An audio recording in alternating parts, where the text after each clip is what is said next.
It was Saturday evening. The sun had just set, creating the kind of twilight that makes you wonder whether you should turn on your headlights or not. Mark Evans didn't have to make that choice.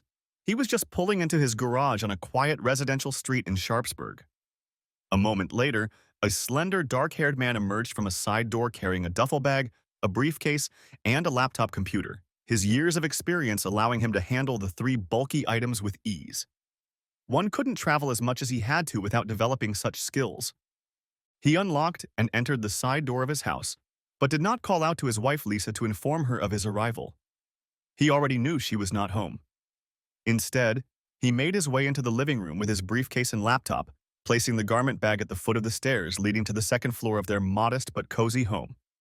Placing the two items on the couch, he removed his coat and carried it to the closet near the front door, where he hung it on the familiar coat rack. Only now that both hands were free and he was in the comfort of his own home, did he remove his jacket and tie and undo the top two buttons on his white shirt. He didn't normally wear such formal business attire, but today he had returned from a regional meeting of managers working for his employer, ABC Industries. He wasn't technically a manager, but his role as the most knowledgeable systems analyst on staff required his presence at the meetings in Pittsburgh. His immediate boss knew how to organize staff, but he knew next to nothing about the computer systems that kept their business running smoothly. He could have stayed home the night before, but that wasn't part of his plans. Instead, he told his wife that the meeting would be followed by a series of seminars that would last all weekend and that he would be back on Monday. He had his own reasons for telling her that, and he had to lose time most of the day to avoid coming home too early. He also regretted not bringing more comfortable clothes with him on the trip, but if he had, Lisa might have wondered why he needed to. He never took anything but formal wear with him to business meetings. Now that he was home, the first order of business was to shower and then change into something more comfortable. 20 minutes after disappearing upstairs with his garment bag, he returned to the main floor dressed in his usual jeans and polo shirt and looking very fresh after a quick shower. The next half hour was spent picking, warming up, and then dinner, consisting of leftovers from the fridge. Lisa was a good cook, and even the leftovers made a good meal. He washed down the meal with a bottle of top-shelf light beer, one of his few weaknesses.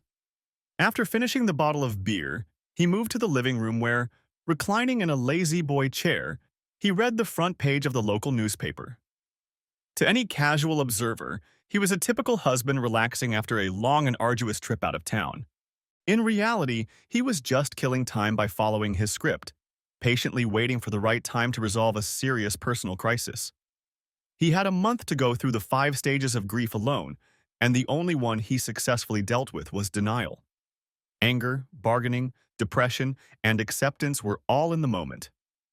He hoped that over the course of this night, he would be able to make progress on a few of the remaining 4 stages. It was past midnight and Sunday was just getting underway when he was finally satisfied with what the clock showed and got up to return the empty bottle of beer to the kitchen table. He transferred the dirty dishes to the dishwasher and then used a damp rag to bring the countertop back to pristine condition. While doing these small tasks, he realized that it was just a form of procrastination, a way to make him reconsider his chosen path. Unable to find a new solution to the problem, he walked over to the hall closet and put on a light jacket, then began to make his way to the side door, the beginning of his nightly mission. When his fingertips touched the doorknob, he suddenly jerked his hand away sharply, snapped his fingers, and said, "Damn, I almost forgot." He hurried back into the living room, set his briefcase on the coffee table, and then put his laptop on it. In less than a minute, he had the laptop turned on, logged in, and secured an internet connection through the wireless router located in the computer room he and Lisa kept. A few minutes of typing and sending an email completed the forgotten business, and after logging out and turning off the laptop, he returned to the side door and walked out of the house with a confident and leisurely gait. After spending about 5 minutes in the garage, he pulled up the garage door, pulled into the street, turned on the headlights, and slowly drove away as the garage door closed silently behind him. It was 7:37 a.m. when Sharpsburg's 911 operator answered a new incoming call. "This is your 911 emergency operator. What is the nature of your emergency?" An inaudible female voice, seemingly young, answered through the poor phone connection.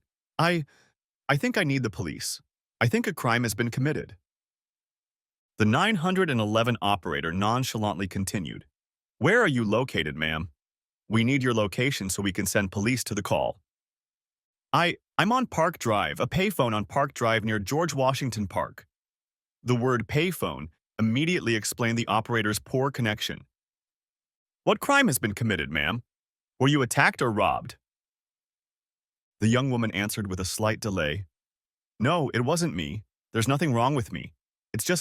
I just jogged through the park on the paved access road, the one that leads to the picnic areas. There's a car parked at one of the picnic areas. The doors are open, the lights are on inside, and there's blood. A lot of blood.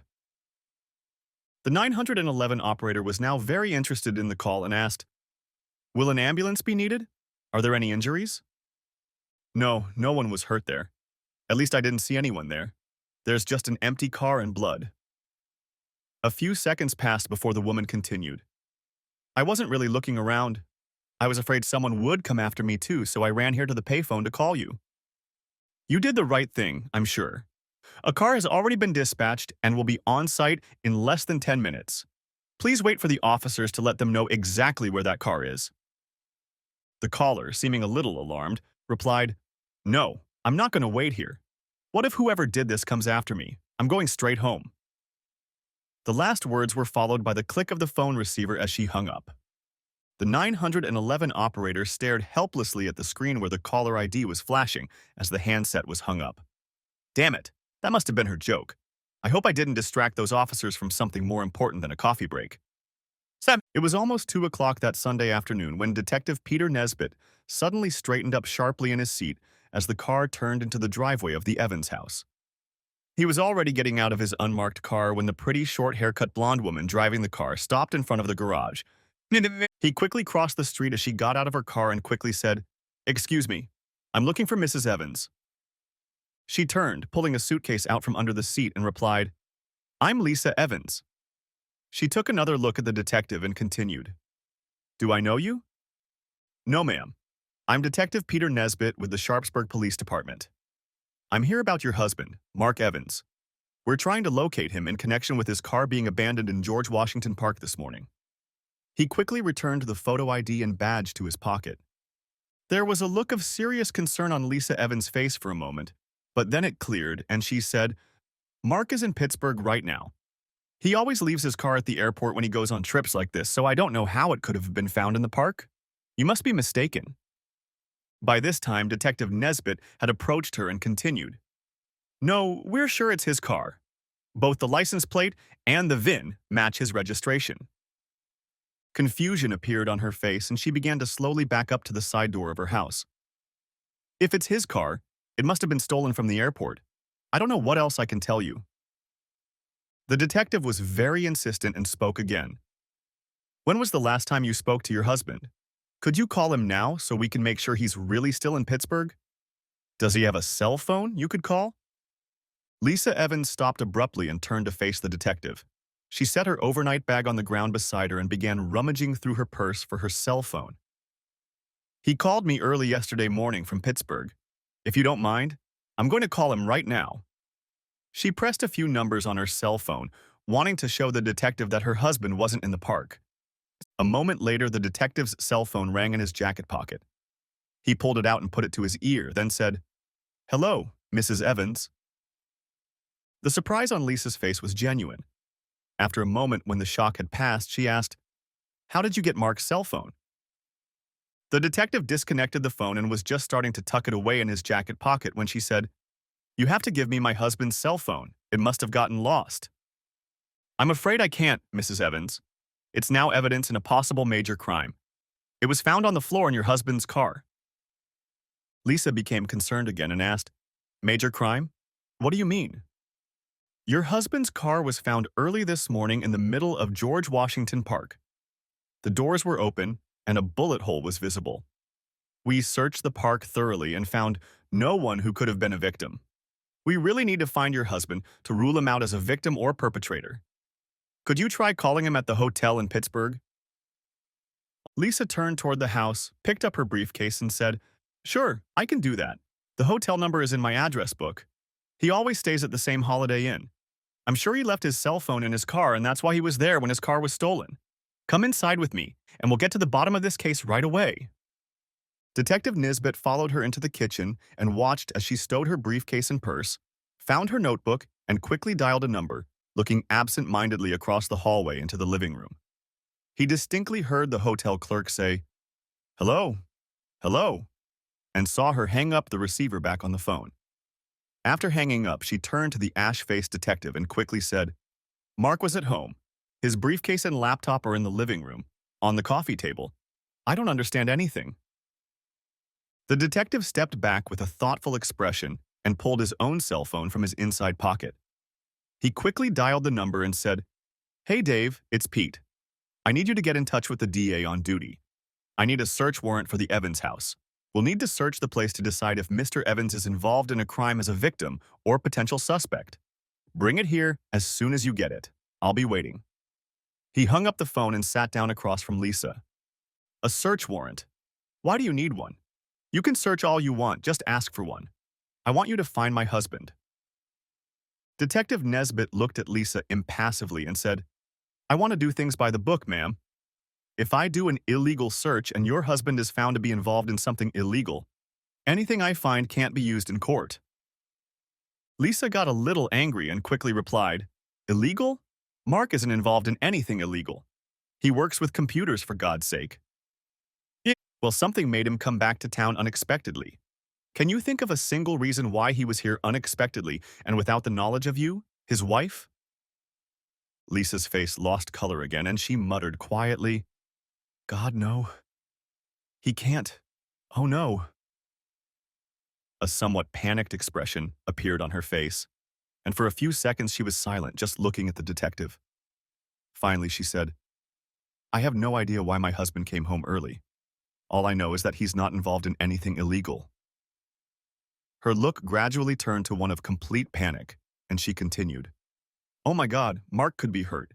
He's lying somewhere waiting for help. You have to find him." Seeing how upset she was, Peter Nesbit showed compassion and spoke to her much more gently. "We don't know anything for sure yet, Mrs. Evans. As a police officer, I have to do the right thing. At the moment, there is no evidence that your husband has done anything wrong or that he is involved in any of this at all. Why don't you make us some coffee while we wait for my partner to get a warrant? There's nothing else we can do right now. All of our duty officers are looking for or searching for your husband." His sympathetic tone and comforting words seemed to help Lisa. She began to relax and the natural color returned to her face. She got up and began making coffee for the two of them. However, her calm state didn't last long because after his next sentence, Lisa became tense and nervous again. All this happened when he said, "Perhaps while we're having coffee, you can give me the details of how you spent the last 48 hours. Before the case is closed, we'll probably need statements from everyone even remotely involved." Detective Nesbit decided to linger for a few minutes before getting a preliminary statement from Lisa Evans, and she didn't seem interested in broaching the subject herself. Instead, the two of them sat at the kitchen table drinking coffee while the detective recounted the details of how the car had been discovered and the condition of its interior. Lisa seemed horrified by some of the details, especially the fact that there was an obvious bullet hole in the center of the thoroughly blood-soaked section of the front passenger seat of her husband's car. He also said that, judging from the traces of blood, a second bullet had struck the body, which was lying on firewood on the ground next to the car, and that this bullet was now being extracted from the firewood for examination at the crime lab. The car had been towed away for examination, and the evidence on it was still being collected. Finally, he reported that the medical examiner and forensic scientist were still examining the scene in detail. They had barely had time to enjoy the second cup of coffee she had made when Detective David Klein, Peter Nesbit's partner, arrived much earlier than expected with the requested search warrant. He was accompanied by two CSIs, and soon all three arrivals began a systematic and thorough search of the Evans home, and then Lisa's garage and car. While all this was going on, Detective Nesbit arranged with Lisa to locate her husband's razor and toothbrush so that DNA could be obtained for comparison with the blood evidence already available. Throughout the search, and especially when it came to the DNA comparison, Lisa was in such a depressed state that Detective Nesbit was forced to take her into the living room, where he asked her to remain seated on the couch while he and other officers finished searching the house. After an hour of fruitless searching, the detectives decided that the only items they would have to return to the station with, other than the DNA samples, would be Mark Evans's briefcase and laptop computer. Detective Nesbitt had already figured out that the computer was password protected and they wouldn't be able to access it until they found a way around it. Mrs. Evans, do you happen to know the password your husband used on his laptop? This question seemed to bring Lisa out of her state of despair and occasional sobs, as it seemed she might be able to help. It used to be his first and last name and then his year of birth. Try Mark 1971. Should work. Unfortunately, it soon became apparent that he had changed his password, as none of the old password options worked for the detective. That's okay, Mrs. Evans. We have experienced computer technicians in our forensics department who will find a way around your husband's password. With any luck, it won't take long. The two items were labeled and stowed in the van used by the two forensic technicians. Left alone with Lisa Evans, Detective Nesbitt decided to broach the subject of getting a preliminary statement from her again. So, Mrs. Evans, I need to get some basic information about your whereabouts this weekend. Let's review Saturday morning and your return here this afternoon. He pulled out a notepad and pen and sat down in his chair to write down her description of how she had spent that period of time. Lisa Evans took a deep breath and began, "Until noon on Saturday, I did the usual chores around the house. Mark called me from Pittsburgh around 1 o'clock or maybe 1:30. We only talked for a few minutes. He said he was sorry he couldn't make it for the weekend. After that, I went shopping until about 4:30 and then came home. After dinner, around 7:30 p.m., I went to a friend's house and stayed the night. This morning I got up late, took my time, and got home, as you know, around 2 o'clock. As she explained, she seemed to grow more and more tense, and by the time she finished, she was staring at the floor and clenching her hands into fists. After writing the last word in his notebook, Detective Nesbitt closed it and sat tapping it with his pen for a few seconds before saying, "We may need further details, Mrs. Evans. That's enough for now, but be prepared to provide more details and a closer time if the course of the case requires it." He slipped the notepad and pen back into his pocket and stood up.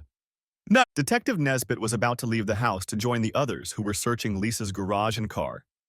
He was sure that the house had been completely checked when he suddenly realized that there was one more item he needed. "Oh, Mrs. Evans, do you have recent full-length photos of your husband? A good headshot wouldn't hurt either. Right now, we only have a picture of him from the driver's license database. Something less official would be nice to distribute to the patrolmen." Saying that, he walked over to the fireplace and looked through some wedding photos, while Lisa Evans quickly walked over to a book rack where she picked out a thick photo album. "Here are some nice recent photos, Detective. Take your pick." She returned to her seat on the couch, and the detective sat next to her as she opened the album. On the last page were several very suitable photos for his purposes, and perhaps the best of them all. To Mark's right was his wife, and to his left was a tall, well-built man with sandy hair. "This one will do," the detective said, pointing to the group photo. "We can cut you and this guy out." After a few seconds, the detective selected another photo, a very good head and shoulders shot of Mark Evans. "These two photos will be more than enough for our needs." When Lisa took the two photos out of the book and handed them to the detective took another look at them and asked, "Isn't the guy in this picture with you and your husband a relative of his? If he has a sibling or parents who could provide a DNA sample, it might help if they can't get anything useful out of a razor or toothbrush." Lisa quickly replied, "No, that's Blake Moore. He's my husband's best friend since elementary school. My husband doesn't have any relatives nearby." Thanking her for the pictures, Detective Nesbitt walked out to join the others in the garage. He left Lisa sitting at the kitchen table with a wistful look and on the verge of tears. He thought he felt sorry for the woman and the position she was in now. Her husband was missing and may or may not have been involved in a serious shooting. The fact that she didn't know he was even in town made the detective wonder exactly what was going on. The detectives, along with two forensic experts, soon finished searching the garage and the car. It was when the experts were scrutinizing Lisa's car that they noticed something potentially important and certainly suspicious. Bloodstains were found on the gas and brake pedal, which, when chemically analyzed, turned out to be blood. The decision was made to tow the car to a garage for a thorough inspection and test. While the two technicians gathered their equipment and prepared to leave, the two detectives stepped aside to discuss their feelings about the case. Detective Nesbitt, standing up so that he was facing the side door of the Evans house, addressed his partner. "What do you think of Mrs. Evans? I wonder about her from time to time, and that positive blood test on the pedals in her car makes me wonder." "Well, as far as Mrs. Evans is concerned, you have an advantage over me. I was just here on a search. She looked like a typical worried wife, but you know how it is. Right now, I wouldn't want to put it on the line whether she's involved in something or just being what she appears to be." Nesbitt suddenly began to stalk toward the side door, saying as he went, "Come with me, Dave. Let's see how she reacts when we tell her about the blood we found and that her car is being towed." The two detectives walked to the side door, knocked, and entered. Lisa Evans was talking on her cell phone and became very startled when the two men entered the kitchen. She quickly disconnected the phone without saying a word to whoever was on the other end of the conversation. "You're back. I thought you were done." Peter Nesbitt stepped aside so that his partner had an equal opportunity to observe Lisa Evans. "We thought we were done too. However, forensics found blood smears on the brake and gas pedal of your car. We're taking your car to the impound lot for a thorough inspection. I hope you don't mind." Lisa looked genuinely shocked as she said, "There's blood in my car. How could it have gotten in there? I didn't see any blood anywhere." The two detectives watched her carefully and he replied, "That's a question we'll likely want an answer to. At this point, we can't know if it's related to the incident in the park. But if it turns out that the blood matches the blood found there, you can be sure we'll be pushing for answers. Oh, and we'll need the shoes you were wearing today." "I wasn't anywhere near the park. I haven't been there in weeks. I don't understand how my car could have blood in it. Certainly my husband's car didn't have blood like you described." As she spoke, she removed the shoes she was wearing and handed them to Detective Nesbitt. She then sank down on the seat, covered her face with her hands, and began to sob. Both detectives, realizing that without more information there was little they could say or do, bid her farewell, leaving her in the same posture, hunched over in the kitchen chair. "What do you think, Dave? Is she what she seems to be? A wife who feels strongly about her husband? Or do you think maybe she's just a good actress? Did you notice she was on the phone when we walked in and hung up on whoever it was?" David Klein shook his head and said, "I just don't know, Pete. I just don't know. She seems quite sincere, but you know how these things go. If the blood in the car turns out to be the husband's blood, there's a good chance his spouse was involved. We see it over and over again. Maybe we should make some inquiries about this couple, talk to their friends and neighbors. Maybe someone knows something that has something to do with this whole case." As for the phone call, she was probably talking to her best friend. Women always turn to their best friend when something goes wrong. "Yeah, you're probably right. Good old-fashioned digging can lead to something. I'd like to find out why he came into town 2 days earlier than expected. That could be a clue to the whole case." Reaching the car, Detective Nesbitt pulled out a plastic evidence bag, put a pair of shoes in it, and sealed the bag tightly. Since the two partners arrived separately, they each had their own car. As they drove back to the station, each alone, they tried to make sense of the evidence presented to them. Unfortunately, neither of them had the wit to come up with anything better than what they had already discussed. For the rest of the shift, both of them were busy writing reports and other paperwork. There was no new information from the lab before they left for home, so all they had to do was mull over what they had already learned that day. The next morning, Peter and Dave arrived half an hour early. It was obvious that the Mark Evans case was high on their agenda. Fortunately, their dedication to their work was rewarded. They were greeted by a stack of reports from the forensic and medical examiner's office. It took them an hour to read through the reports, passing them to each other as they digested the information they had received. Once they were done with what awaited them, they both realized that more reports were ahead of them. Looking over one of the reports, Peter Nesbitt said to his partner, "They seem to be pointing in the same direction, don't they? But it looks like there are more reports waiting for us this morning, so I don't think we should hurry. Wouldn't want to let things go to waste." David Klein nodded, looking at his partner, and replied, "I think you're right. Let's see if they can get anything else out of the computer. In the meantime, we can go over and talk to his lawyer and some of the people he worked with. I'm not sure we have enough probable cause to arrest him yet. We need to take some formal statements before we talk to the DA." Both men were in complete agreement with each other and went to the office of attorney Mark Evans just after 9 in the morning. Like all lawyers, Robert Graham didn't want to appear biased against the police, especially during the investigation. He rushed to give them a few minutes of his time. You do realize that I can't discuss anything pertaining to my client's legal situation, right? So let's hear what you want from me so I can decide whether or not to answer your questions. The lawyer leaned back in his chair and waited. Detective Nesbitt spoke quickly, not wanting to waste the attorney's valuable time. We have several emails here that we obtained under a search warrant from Mark Evans's computer. Could you please confirm their receipt? We just need to know that these emails were actually sent to you in the last couple weeks. We want to be sure they're not just rough copies. He held out 4 pieces of paper to the lawyer. The lawyer quickly looked over each one and then replied, "It looks like they are indeed originals. I can confirm receipt of each of them." He handed them back to the detective, who immediately stood up and said, "Thank you, Mr. Graham. That's all we need. We can't make investigative decisions based on what these letters tell us without some sort of confirmation that they are genuine." The 2 detectives walked out of the office, exchanging smiles, and headed for their car. As they drove to ABC Industrial, Peter Nesbitt said to his partner, "Like you said yesterday, situations like this usually involve the spouse. However, we have a few more bridges to cross."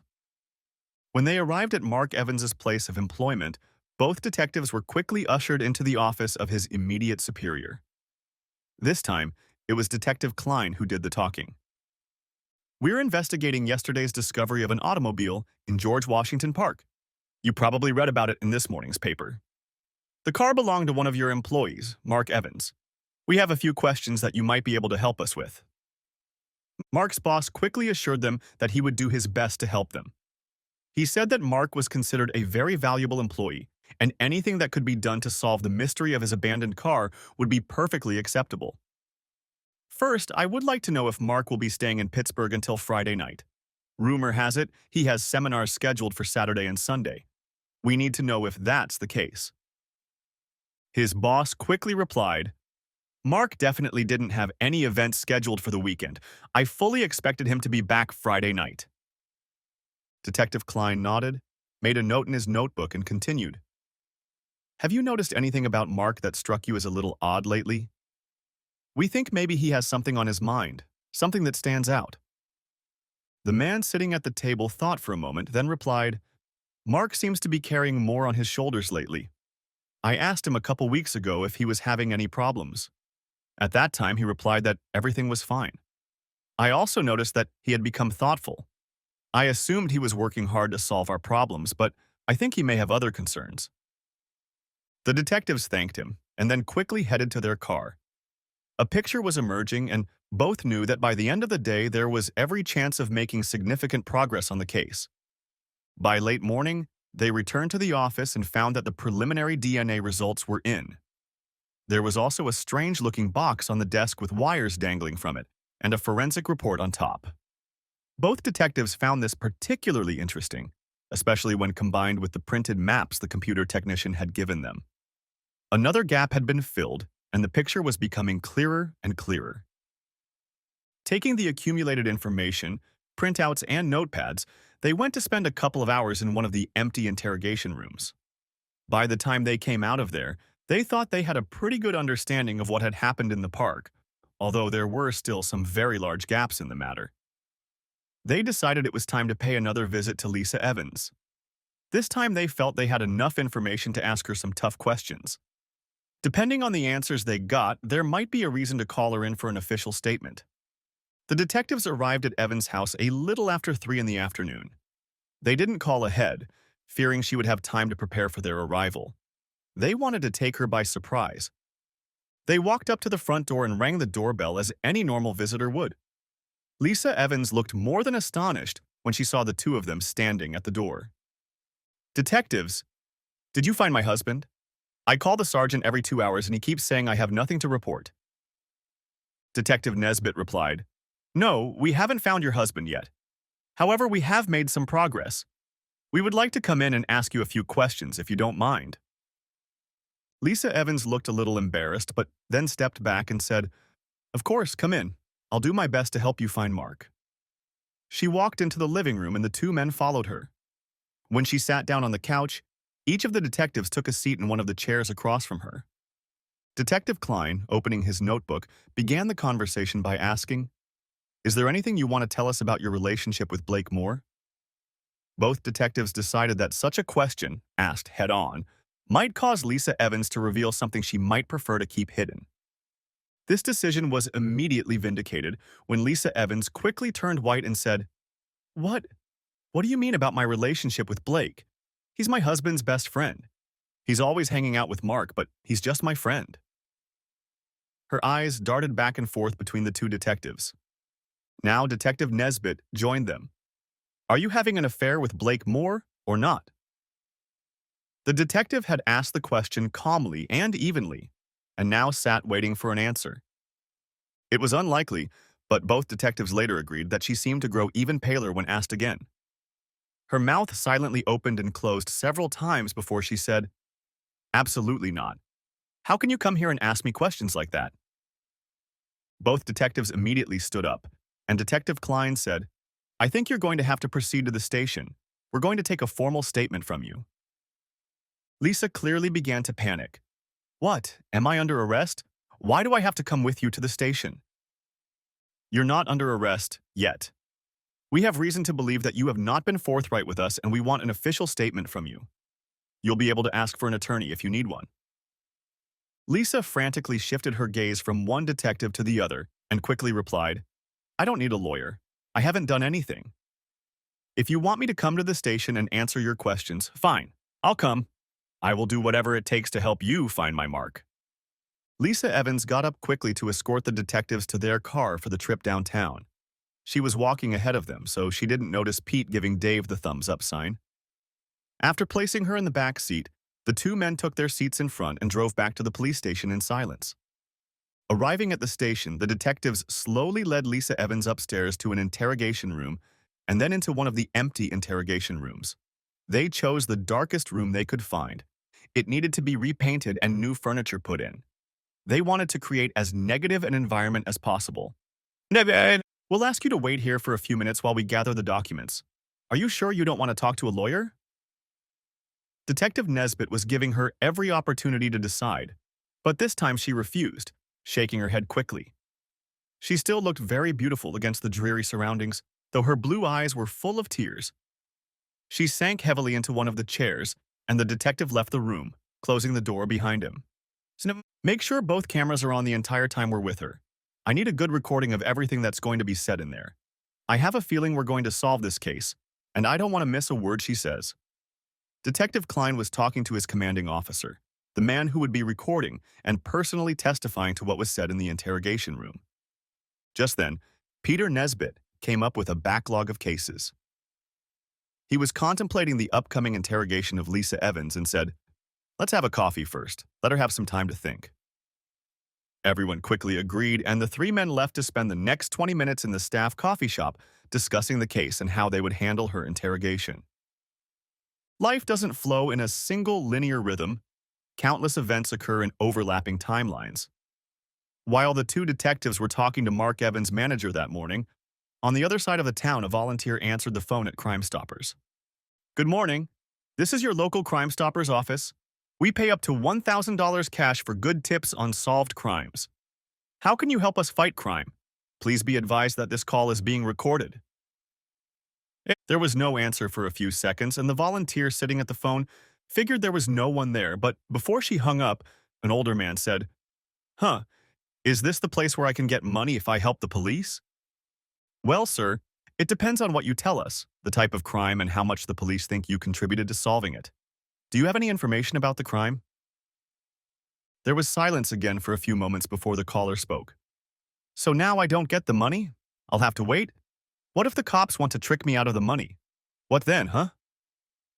"Well, sir, we need to know for sure that you helped. The money isn't coming from the police, so they have no reason to try to scam you, sir.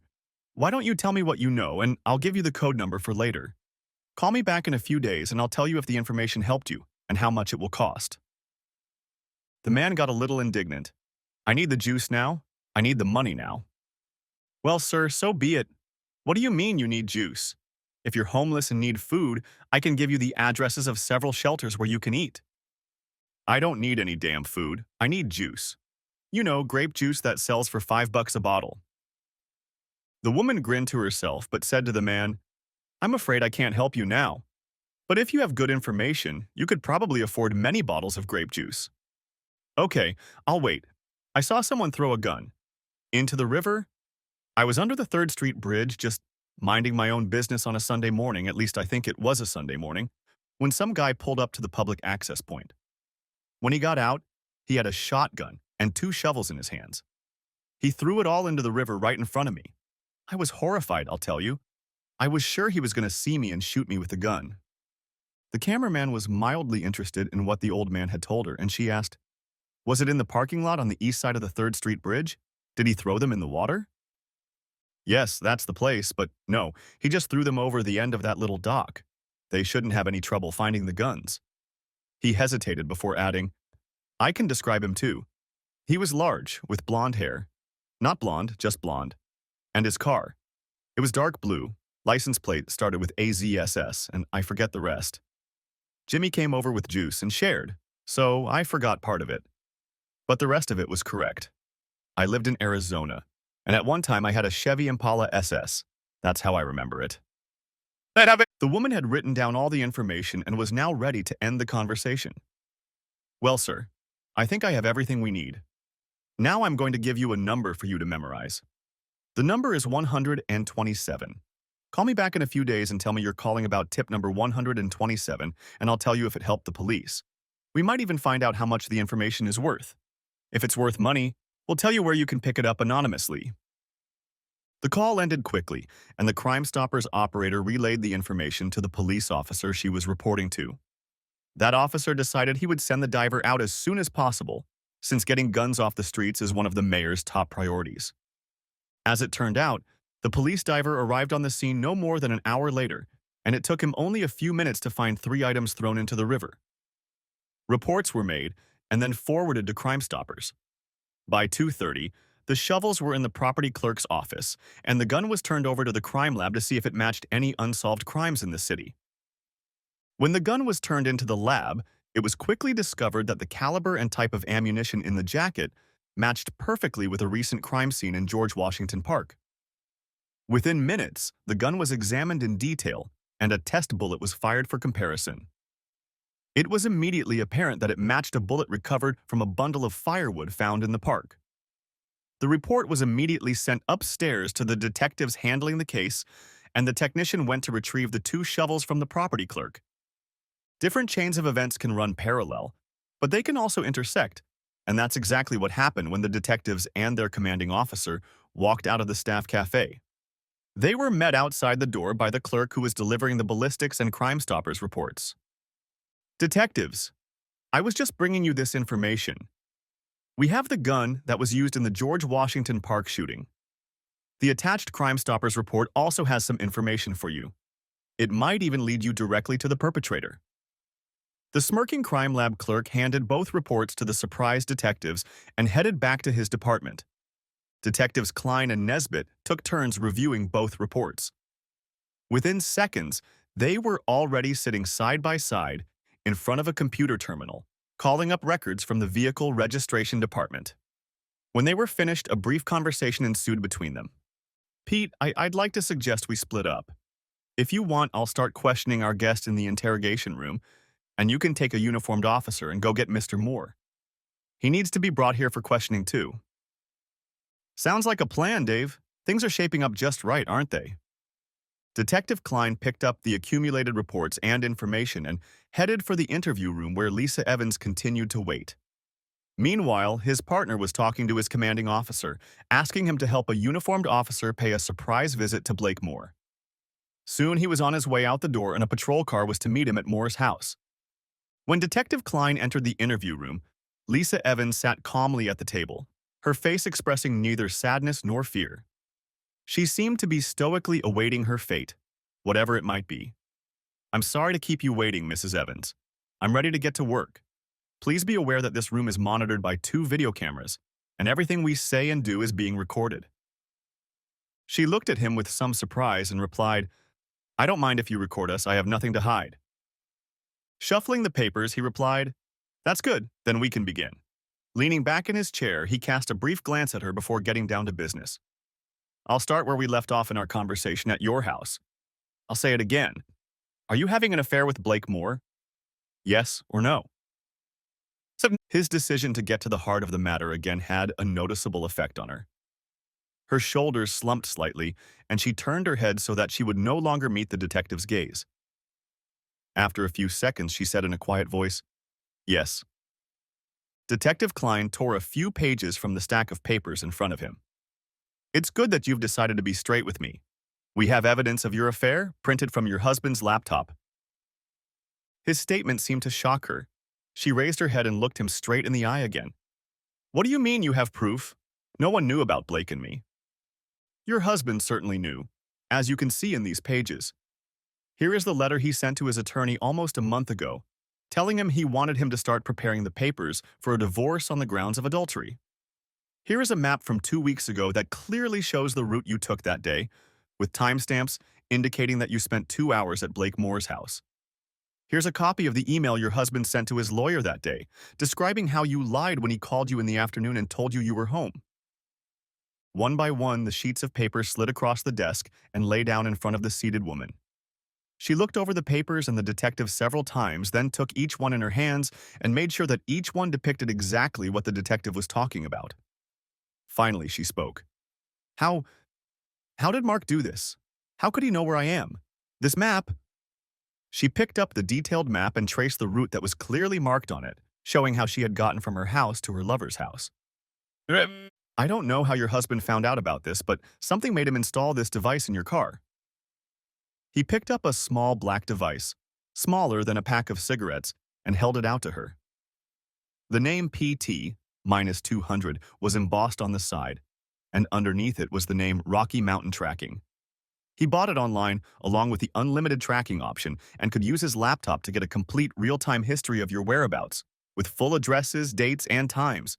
He could tell you where your car was every minute of every day since he installed that device under the dashboard. She stared at the small, innocent-looking electronic device as if it were a scorpion ready to sting her. So Mark has known about us for weeks? Oh my God, and he wanted a divorce.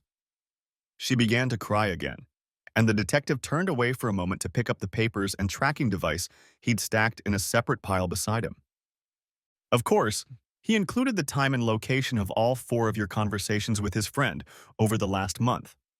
The last map was created just after midnight on Saturday, the night he went missing. Around the same time, he sent an email to his lawyer saying he was going to drive to Moore's and confront the 2 of you. He told his lawyer that he was afraid he would be arrested if he broke into the house or got into a fight with your lover, his supposed friend.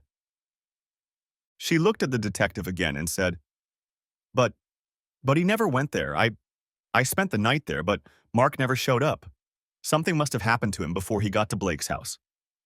The detective seemed to be well prepared for this statement, for he quickly said, I'm sure something happened to him. That's correct.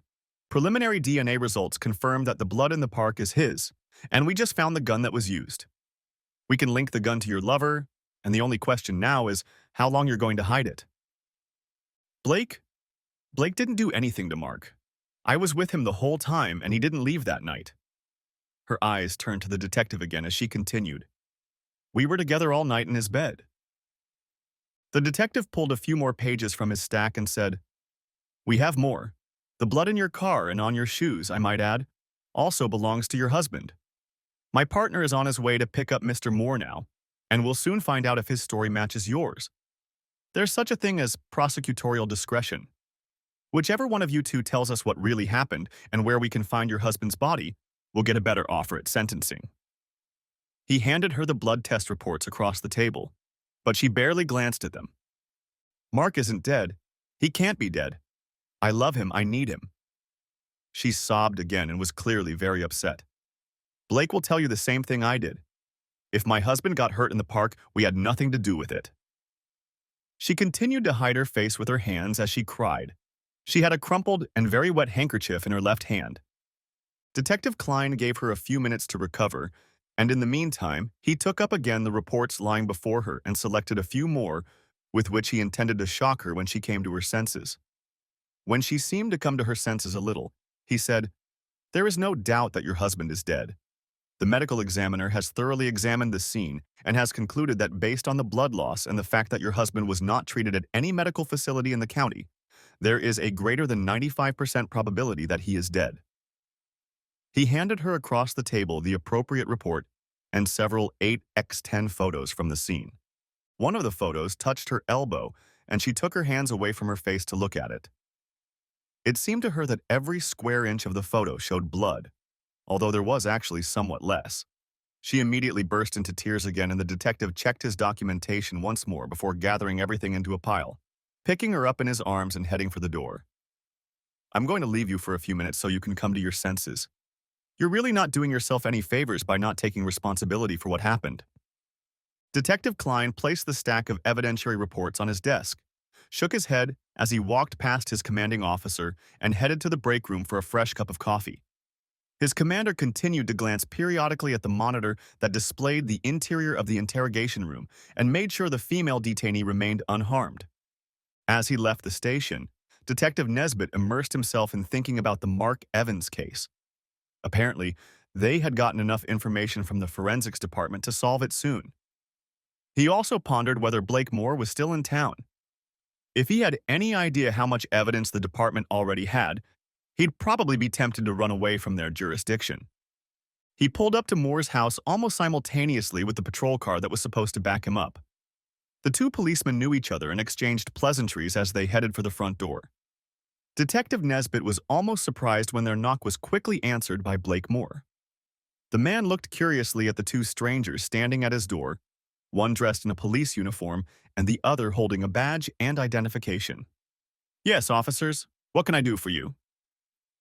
The detective quickly replied, "I'm Detective Nesbitt, and I'm here about the disappearance of Mark Evans. We'd like you to join us at the station for questioning. We have Mrs. Evans there right now, and questions have arisen that will require your participation." The tall, well-built, and rough-looking man quickly asked, "Am I under arrest? I know that Mark is missing, as I have spoken to his wife. However, I'm not quite sure what you think I can tell you about that. We have a few questions that we think you might be able to help us with. If you don't mind, we'd like you to come with us, even though you're not under arrest." Blake Moore seemed too stunned to offer any real resistance to their request, and quickly joined them, heading toward the unmarked car that Detective Nesbitt was driving. Once there, he calmly accepted their invitation to sit in the back seat, and was not at all surprised that both the detective and the uniformed officer sat in the front seat. Department protocol requires that when dealing with a potentially violent suspect, two police officers must be on hand for backup. The detective turned first to his uniformed partner. "We'll have one of the patrol cars take you to the patrol car later." When the formalities were over, Detective Nesbitt turned to Blake Moore and asked, "Tell me, Mr. Moore, how well do you know Mrs. Evans?" Their passenger quickly replied, "She's just Mark's wife to me. I've known her since he met her. Why do you ask?" "Just wondering, sir. What do you do anyway, Mr. Moore?" Blake Moore seemed to relax a little when the question was asked and replied, "I have a small landscaping company, Moore's Landscaping. We do a lot of commercial work. You've probably seen some of them, as we've even done work for the city." Their conversation continued until they arrived at the police station, where Blake Moore was escorted to an interrogation room adjacent to the one where Lisa Evans was being held. He, too, was asked to wait alone, while the detective gathered up the folders that Detective Klein had placed on his desk a few minutes ago.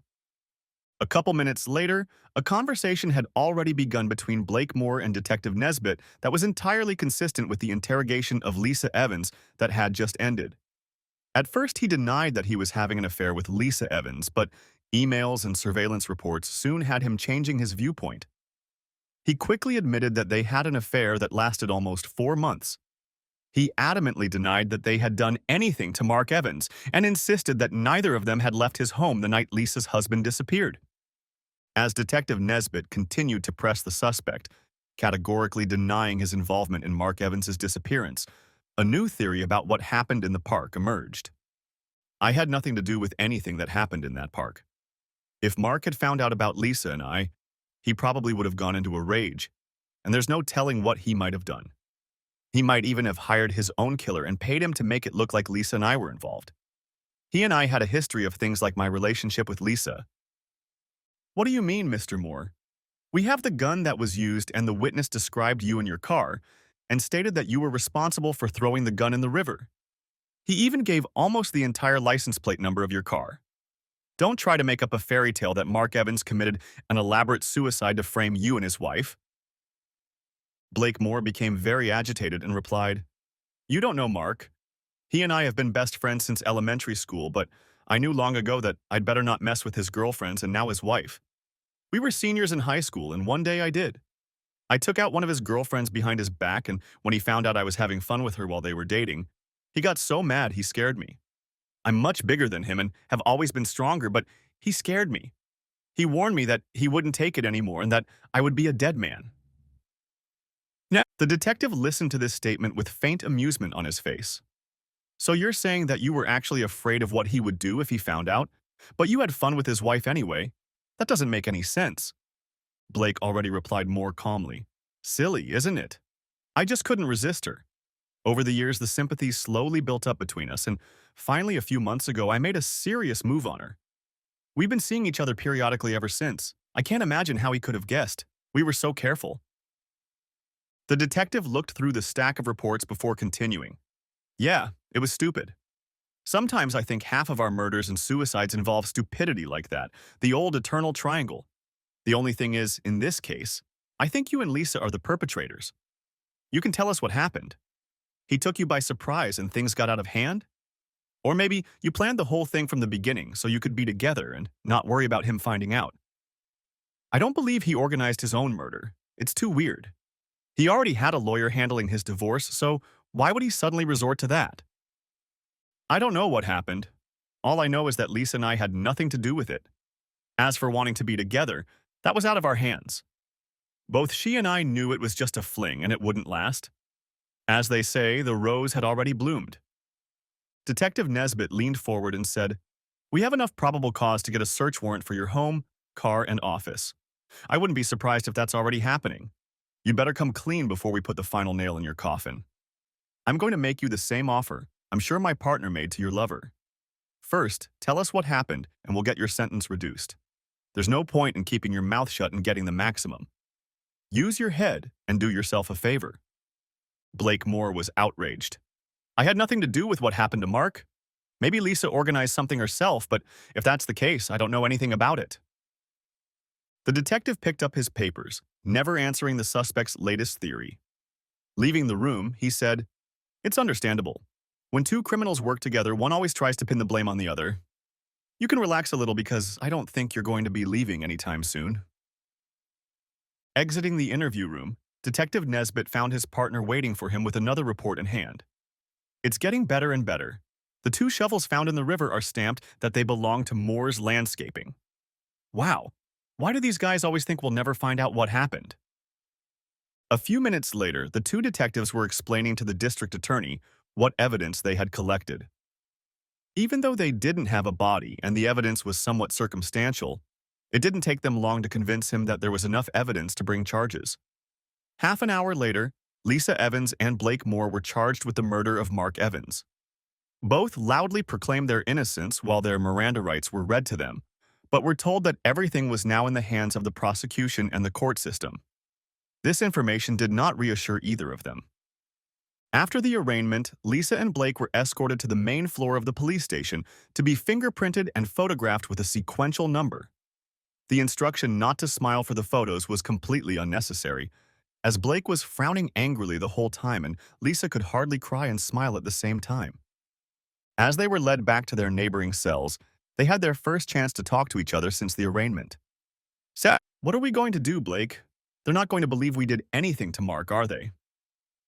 Lisa still snorted occasionally, but for the most part that was no longer the case. "I guess we'll have to hire our own lawyers unless you want to share one with me. It might be cheaper, and since we're both being accused of the same thing, it makes a certain amount of sense. But this whole damn situation is completely wrong. I just know Mark did something to set us up. I think the bastard paid someone to take him down and then left a trail of breadcrumbs for the cops to charge us." Mark was obviously still very angry. "You can't believe he could do that, can you? Lisa was showing shock, bordering on outrage, at such an assumption. Why would Mark go to such a heinous extreme as murder? I don't think you knew your husband as well as you think you did, Lisa. I'm just surprised he didn't do something drastic to the two of us the same day he found out about our affair. It's a real mystery to me. I've known Mark for too many years to think he would put up with this for so long. If I thought for one second that he would somehow find out about us, I wouldn't lay a finger on you for anything in the world. He then proceeded to tell her about what had happened years ago when he had pranked his girlfriend behind Mark's back. They were now in their cells, separated by a 6-inch concrete wall, but could talk freely to each other, standing at the bars leaning against the block wall. I don't believe Mark is capable of such a thing. I also don't know how or when he found out about it. I've never noticed him treating me any differently. Most of the times we met, he was out of town, and we never went out in public together. The couple times we did meet when he was actually in town, and that was at that little motel on the north side of town, Lisa replied. After thinking for a bit, she continued, I shouldn't have betrayed him. Even if he's not dead, he'll still want a divorce. Her voice trailed off several times at the last sentence as she was clearly agitated again. Blake managed to listen to a few sobs before he spoke. God, Lisa, stop it. You must have imagined how it would end if he ever caught us together. The first time you came to my house and found yourself with your legs spread in the middle of my bed, your eyes were open. His words had the desired effect and her sniffling stopped. After a few seconds, she said in a very quiet voice, You're right. I can only hope he will forgive me. They were silent for a couple more minutes before Lisa suggested, I could call Robert Graham. He was our attorney, and if he represents both of us, we can split the costs. They agreed to this legal solution, and a few minutes later, when she managed to get the attention of a passing officer, she was escorted to a small private room with a telephone and a phone book for her use. The call to Robert Graham was not as easy as she had expected. He informed her that since he was already Mark's attorney in the divorce proceedings, he would not be comfortable representing her. He suggested that one of his colleagues, Basil Smith, a lawyer with extensive experience in criminal cases, would be a good fit as their attorney. She quickly agreed, and it was arranged that the new attorney would come to them immediately for a consultation. Blake was pleased to hear that the attorney was on his way and thanked her for calling. Both sat down on a wooden bench attached to the back wall of their enclosures and spent the next hour waiting, indulging in their own personal reflections. When Basil Smith arrived, they were both escorted to a small room designated for meeting with attorneys. Basil Smith was not a bad lawyer. Short, stocky, with a mop of dark hair fringing his bald head. At least he didn't believe in that awful hairstyle. A dark blue pinstripe suit completed the image of a 50-year-old legal professional. The introductions were quick, and the two nervous prisoners waited while he carefully scanned the copies of the documents detailing the charges against them that he'd been handed upon arrival. Once finished with that, he raised his head to look at his two new clients in turn and said, So, you're both charged with the murder of Mark Evans. What can you tell me about what the arresting officers told you both? You first, Mrs. Evans. Just the big picture, please. I just want to have an idea of what we have. Lisa began to recount in abbreviated form what had happened since Detective Nesbitt had met her at the driveway on Sunday afternoon. By the time she talked about fingerprinting and sketching, she was crying again. In between sobs, she ended her statement by saying, I had nothing to do with what happened in that park. I love Mark. I couldn't hurt him. Basil Smith thought about her words for a moment, then turned to Blake and said, You turned around. I don't need all those little details. Blake Moore briefly recounted what had happened since the police arrived at his home that afternoon, and his story was far from tearful. He ended his story by saying, Lisa and I had nothing to do with Mark's disappearance or what happened in the park. I told Lisa and the police officers the same thing. And now, I'm going to tell you. Mark Evans somehow orchestrated this. I believe he paid to have it taken out, and part of the deal was that whoever did the job agreed to frame Lisa and me. He glared at the lawyer, as if challenging him to disagree with his explanation. When Blake repeated his certainty that Mark was dead, Lisa began sobbing again. The lawyer cast a brief glance at her, then said, Now is not the time to prove each other right. First of all, we need to think about what we can do to get you both out of here. We need to consider your bail. From what you both have told me, and from what I see in this set of charges, I believe they will ask for bail of about $100,000 for each of you. Will bail be a problem? Lisa looked shocked and asked, Will I need $100,000 for bail? She was ready to panic, knowing she didn't have anywhere near that amount in assets. No, no, no, Lisa.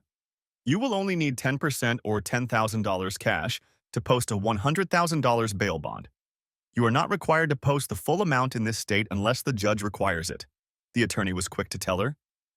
After explaining this, they decided that neither of them would have any difficulty in posting bail, and naturally, they were very much interested in whether they could get out on bail immediately. You will be arraigned tomorrow morning, and bail will be set. At that time, you will also be able to make the necessary arrangements to get out of here. Both of you will be spending the night here, so get used to the idea. Both of his clients reacted badly to this statement, and the lawyer informed them that there was nothing more he could do until charges were filed. Once the task of getting them out of their cells was accomplished, he would try to talk to the district attorney to get the evidence announced. It seemed to him that he would understand their situation better if he knew what facts they were dealing with. They were both taken back to their cells, where neither of them slept that night. They were given greasy takeout food for dinner, 1 blanket per night, and loud cellmates in the middle of the night. None of them looked particularly trim when they met with their attorney the next morning at 10 o'clock before their first court hearing. None of the court staff, not even the judge, seemed particularly concerned about their appearance as their pleas of not guilty were accepted and bail was set at the expected $100,000. Since Blake had both a home and a business, he was able to quickly negotiate a $10,000 bond with the court and was back on the street by early afternoon. Lisa, however, was less fortunate. Unlike Blake, she didn't have sole ownership of their home, so bail was out of the question. To her shock, she discovered that the savings account she expected to have more than $20,000 in it was now empty. Without them, she could not get the required deposit, and in desperation, she called her parents. Explaining to her parents the need for bail was one of the most difficult tasks she had ever had to undertake. Only after much persuasion on her part did they finally agree to reimburse the court for the missing $10,000. By the time Lisa had secured her parents' help, it was too late to do the paperwork, and she spent a second night in a cell. This time her cellmates were several tipsy prostitutes. She spent most of the night without sleep, hunched in a corner, covered by a single blanket. By noon the next day, with all financial matters settled, she was finally allowed to leave the station and return to her empty house. She immediately showered, went to bed, and ignored several phone calls, leaving the answering machine to deal with them on its own. The next month went by rather quickly for both defendants. In the first few days, Lisa learned that the money missing from the bank account she and her husband shared had been withdrawn by him about 10 days before her disappearance. Her attorney discovered that an email had been sent to his partner, Robert Graham, in which Mark explained that he was withdrawing the money from the account in cash so that his wife could not lose her legal share when the divorce papers were served. There was no indication of what he did with the cash, although his email stated that he would give up his share once an appropriate agreement was reached with Lisa on the terms of their divorce. Lisa and Blake met with Basil Smith on several occasions, during which he informed them that he had met with the district attorney, had received copies of various reports and summaries of evidence, and planned to bring his clients to meet with the district attorney in hopes of getting all charges dismissed. He believed that the absence of a body or witness for cross-examination would make it very difficult to obtain a conviction. Shortly after posting bail during their first meeting, he suggested that they hire a private investigator to try to determine if there was any way to prove that Mark himself had contributed to his death or disappearance. Blake gladly agreed to the suggestion, although Lisa still didn't believe that Mark could have had anything to do with what had happened. She put forward the theory that Mark had been the victim of a botched carjacking. In her opinion, it made as much sense as Blake's theory. But even if she did suggest a carjacking, she still didn't want to admit that all signs pointed to Mark no longer being alive. Over the next few weeks, they received regular reports from the hired detective, but they were all very similar. He wasn't finding anything. Basil Smith also suggested that the detective try to find the old winemaker who had reported the discarded shotgun and shovels. Basil got a copy of the Criminal Information Service recording of the call, and the detective used it, canvassing the neighborhoods favored by down-and-out people. None of his interlocutors recognized the voice, and it also seemed strange that the tipster never called to see if tip number 127 would help him stay off the juice for a while. I had to allow for the possibility that the caller simply forgot the number, or maybe forgot that he had reported the tip. Also, this population was very mobile and moved from one neighborhood to another depending on factors such as weather, police availability, and sources of quick cash. Although he never talked about it, Basil Smith began to notice that his two clients didn't seem to get along with each other anymore. Neither of them had told him this voluntarily, but shortly after his bail, Blake had suggested to Lisa that since Mark was now off the case, they could meet as often as they wanted at either of their homes. Her response was swift and decisive. "I don't want anything to do with you except our court case. You kept pushing and pushing me, and like a fool I gave in. Now I've lost Mark." Her reply ended with another fit of tears, which she seemed to repeat often, almost without provocation. Blake's reply was succinct and definitive. "Suit yourself, Lisa. You're not the only woman in town." They had not spoken since, except in the company of their lawyer, where a continued feud would have been disadvantageous to both of them. The ashes of their illicit affair were now icy cold. A little over a month after their release, Basil Smith arranged a meeting with District Attorney Jeff Bagden, which they were all to attend. Lisa and Blake went to the meeting hoping the charges would be dropped. They were repeatedly pestered with calls and questioned by friends and acquaintances about the nature of their relationship. They both began screening the calls with caller ID and answering machines. Clearing the charges would allow them to move on with their lives. Lisa and Blake were surprised at how young, stylish, and casual Jeff Bagden looked. He could pass for their lawyer's son, except he had a full mop of dark hair. The district attorney began to speak as soon as all four of them were seated in their chairs. "I'm glad we were able to meet so easily. I just received the final report from the medical examiner today, and the police and medical examiner's reports are in. I have carefully reviewed all the evidence, and I believe I am serving the people by offering you a reduced sentence of 8 to 12 years for agreeing to plead guilty to second-degree murder." The faces of the two defendants and, to some extent, their attorney reflected shock and awe. Lisa and Blake began loudly proclaiming their innocence, while their attorney alternately tried to silence them and asked the district attorney how he could justify the offer. When everyone was silent, Jeff Bagden began. "Since the first charges were filed, I have received new reports and information. I will provide Mr. Smith with copies of the new information right away. The first is the DNA report of the blood samples taken from the back of the license plate and from the rubber gasket on the trunk lid of your car, Mr. Moore. Both samples contained Mark Evans' DNA. The samples were taken pursuant to a search warrant before you posted bail. In addition, the scrap of black polyethylene found under the rear tire of Mark Evans' car matches the make and style used in your landscaping business." At this point, the prosecutor fell silent, deciding to observe the reactions of the two defendants. Lisa looked more angry than shocked. While Blake still seemed to be digesting the implications of the facts the prosecutor had just laid out, Lisa interjected into the conversation. "Blake, what have you done?" She seemed ready to continue her accusations, but Basil Smith immediately managed to insist on her silence. Blake reacted very quickly to her accusations. He exploded. "You know perfectly well that I had nothing to do with it. You were beside me, in my bed, when it happened." That was all he had time to say before Basil grabbed his arm and explicitly told him to shut up. The attorney's next words were intended for the district attorney. "Please excuse my clients, Jeff. We came here hoping the charges would be dropped, and your statement caught them both off guard." Jeff Bagden seemed mildly amused by the spectacle made by the two defendants. "I understand, Basil. I was in private practice. But the fact remains that we have more than enough evidence to bring this case to trial. The medical examiner's report clearly states that the victim lost too much blood to stay alive, and the crime scene reports can be interpreted to mean that the body was dragged away from the scene and loaded into a car. I'm comfortable with this case from the prosecution's point of view." The district attorney stood up, pulled a folder of reports from his briefcase, handed them to Basil Smith, and promptly left the room. As soon as the door closed behind the departing DA, Lisa and Blake began talking hurriedly to their attorney. He couldn't make either of them out and had to ask both of them to shut up. The fact that their own attorney told them to be quiet was surprising enough that both complied. I know you're both shocked and upset by this turn of events.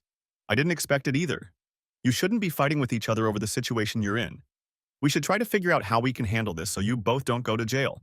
I take it you both want to reject his offer of 8 to 12 years? Both of his clients hurriedly flatly refused the proposed deal.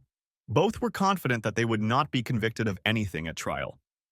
Deciding that he would refuse the offer on their behalf, Basil Smith let both of them go, saying that he would have a lot of work to do in preparation for the trial. With both clients gone, Basil was left alone in the room, and after quickly reviewing the new reports, he sat back, wondering if either of his clients were telling the truth. Technically, it didn't matter. He would protect them regardless of the state of their souls. He just liked it better when he was sure his clients were telling him the truth. Several months passed and the trial of Lisa Evans and Blake Moore was about to begin. At 10 a.m. on Monday morning, with everyone in the courtroom standing, Judge Robert Cox took his seat. The defense table was arranged so that Basil Smith sat between two of his clients. He decided that was the best way to handle the fact that they could hardly be polite to each other. He'd already considered suggesting that they each hire their own lawyer. It would be more of a reminder than anything else to keep them apart, but realized that they probably wouldn't be able to afford the legal fees individually. He knew that Blake Moore's business had fallen on hard times and that Lisa Evans had recently quit her job due to the stress of the upcoming trial and the difficulty she was having communicating with friends and acquaintances of her missing husband. District Attorney Jeff Bagdon's opening statement was the first important moment, and he got right to the point. Members of the jury, I'm going to be frank with you. We do not have the body of the victim in this case, Mark Evans. However, we intend to prove to you that he is dead, and that both defendants are without a doubt guilty of his murder. He began slowly, revealing that several months before the murder, both defendants had begun an affair. At some point, Mark Evans found out about it and filed for divorce from his unfaithful wife. Some points remain unknown, such as how and when exactly Mark Evans began to suspect something. According to him, the trace found on Mark Evans's computer proves that he knew when and where the two adulterers were meeting. There were emails that documented his success in tracking the two defendants, the organization of his finances in the run-up to the divorce, and finally a message showing his intention to meet the two defendants. He continued, "We cannot pinpoint exactly when the three members of this triangle physically came together, but we do know what the results were, and we can show you through photographs and investigation reports exactly what happened. We believe that there was an encounter between the three of them, most likely at Mr. Moore's home, and during that encounter Mr. Evans was incapacitated. He, seated in the passenger seat and probably unconscious, was then driven to a remote area of George Washington Park, less than 1/2 mile from Mr. Moore's home. Once in the park, one of the two defendants shot Mr. Evans in the right upper chest. We do not know if Mr. Evans was conscious at the time of the shot, but he was still sitting in the passenger seat. The evidence shows that he was dragged from his seat and thrown to the ground, hitting one of several pieces of firewood scattered around the picnic area. He was shot again as he lay on the ground. The evidence will show that this bullet grazed his carotid artery, and you'll see graphic photographs of blood indicative of the last moments of his life. At this point, Lisa Evans lost her composure, and it was only after several warnings from Judge Cox that her attorney finally managed to get her client under control so that the district attorney could continue her opening statement. The circumstances are dire, as evidenced even by the defendant's reaction. He paused for empty effect before continuing. After Mr. Evans was shot a second time, he was wrapped in a plastic shroud, dragged from the picnic site, and unceremoniously loaded into the trunk of Mr. Moore's car. He was driven to a location unknown to us and buried. Mr. Moore took the murder weapon as well as the shovels used to make Mr. Evans's grave and threw them into the river. We were fortunate that a concerned citizen saw this happen and reported it through Crime Stoppers. Police were able to recover the murder weapon and the tools used to kill Mr. Evans. Through expert investigative techniques and accurate forensic analysis, it was possible to prove that both defendants were at the scene of the crime. The blood of the deceased was found on the exterior of Mr. Moore's car, carried as the unfortunate Mr. Evans was being loaded into the trunk. Lisa Evans may also be implicated in the crime. Her husband's blood was found in her car and on the shoes she wore that day. The defense will argue that the two adulterers were nowhere near the scene of this horrific crime. How will they be able to prove that? By their own testimony, of course. Each of them will claim that the other was with them at the time of the murder, and therefore could not have been involved. I am sure that this self-serving testimony will not distract you, the jury, from finding them guilty. Basil Smith found it difficult to object to this statement.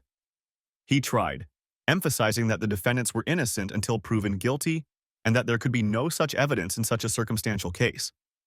He asked the jury to disregard the prosecutor's opening statement and to rely on the evidence that would be presented to them at trial.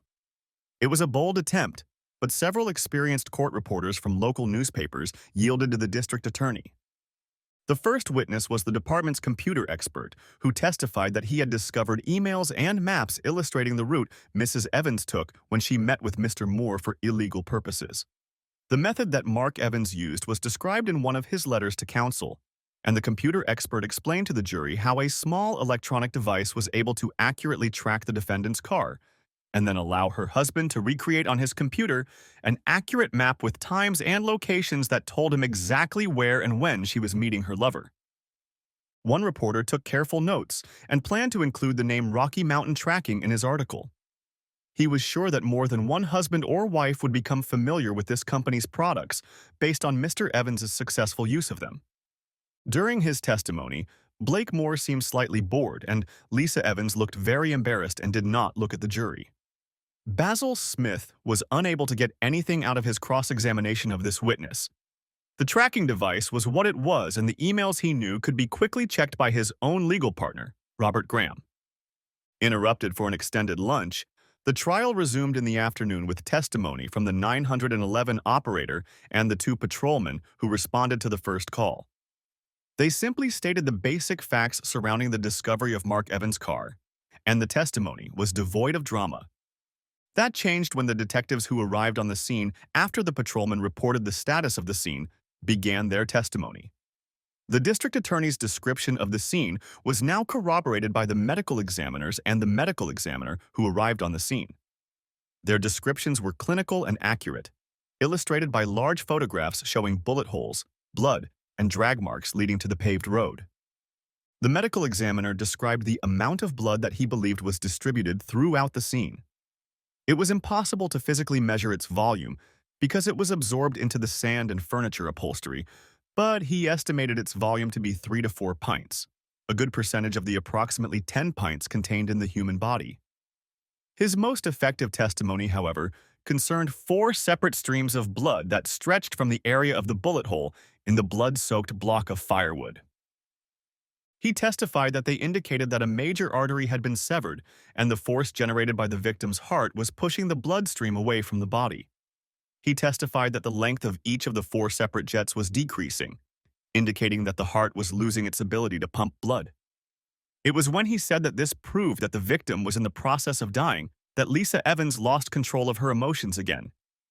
She screamed, "No, Mark can't be dead."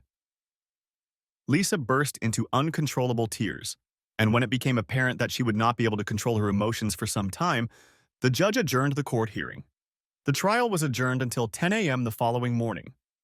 The second day of the trial began the same way as the first, at 10 a.m. The medical expert again took the witness stand, but little additional information was given. He talked mostly about the tests that had been done on the blood samples that had been taken. After 15 minutes, the prosecutor, District Attorney Jeff Bagdon, stopped the questioning and the witness was turned over to the defense attorney. Rising from his seat and taking a few steps toward the witness, defense attorney Basil Smith quickly looked around to make sure his client, Lisa Evans, was in control of her emotions and was not going to disturb the court again as she had the day before. He knew she had been prescribed a sedative, but he was still afraid she might interfere with his cross-examination of the witness. He noted with satisfaction that so far she seemed to be sitting quietly in her seat. He knew that he would have to refute some of the forensic expert's testimony from the day before, for it was very graphic and gave the strong impression that the shooting in the park had been utterly callous, almost an execution. He began, "You stated that Mark Evans lost between 3 and 4 pints of blood in the park. At the same time, you stated that it was impossible to say exactly because of the conditions and that this was simply your estimate. Isn't it possible that the blood loss could have been between 1 and 2 pints, depending on how the blood was distributed around the site? The medical examiner, known as a conscientious professional, thought for a few moments before saying, "Unlikely, but not impossible." Basil Smith was silent for almost a minute, giving the jury a chance to realize the medical examiner's admission. Then he continued, "What you described as Mark Evans's fatal injury could have been less fatal if someone had administered first aid immediately. Do you agree?" Again, the medical examiner thought for a moment before answering. "My answer is the same as your last question. It is unlikely, but not impossible. Medical attention would likely have been required within minutes of a wound of this nature. There is no evidence that this happened." The defense attorney quickly said, "There is no evidence that help was offered. But as you say, it is possible." He dismissed the witness, satisfied that he had secured a few small concessions from him. The next witness was one of the forensic scientists who specialized in guns and ammunition. He testified about the recovery of 2 bullets, one from a seat and one from a deck of firewood.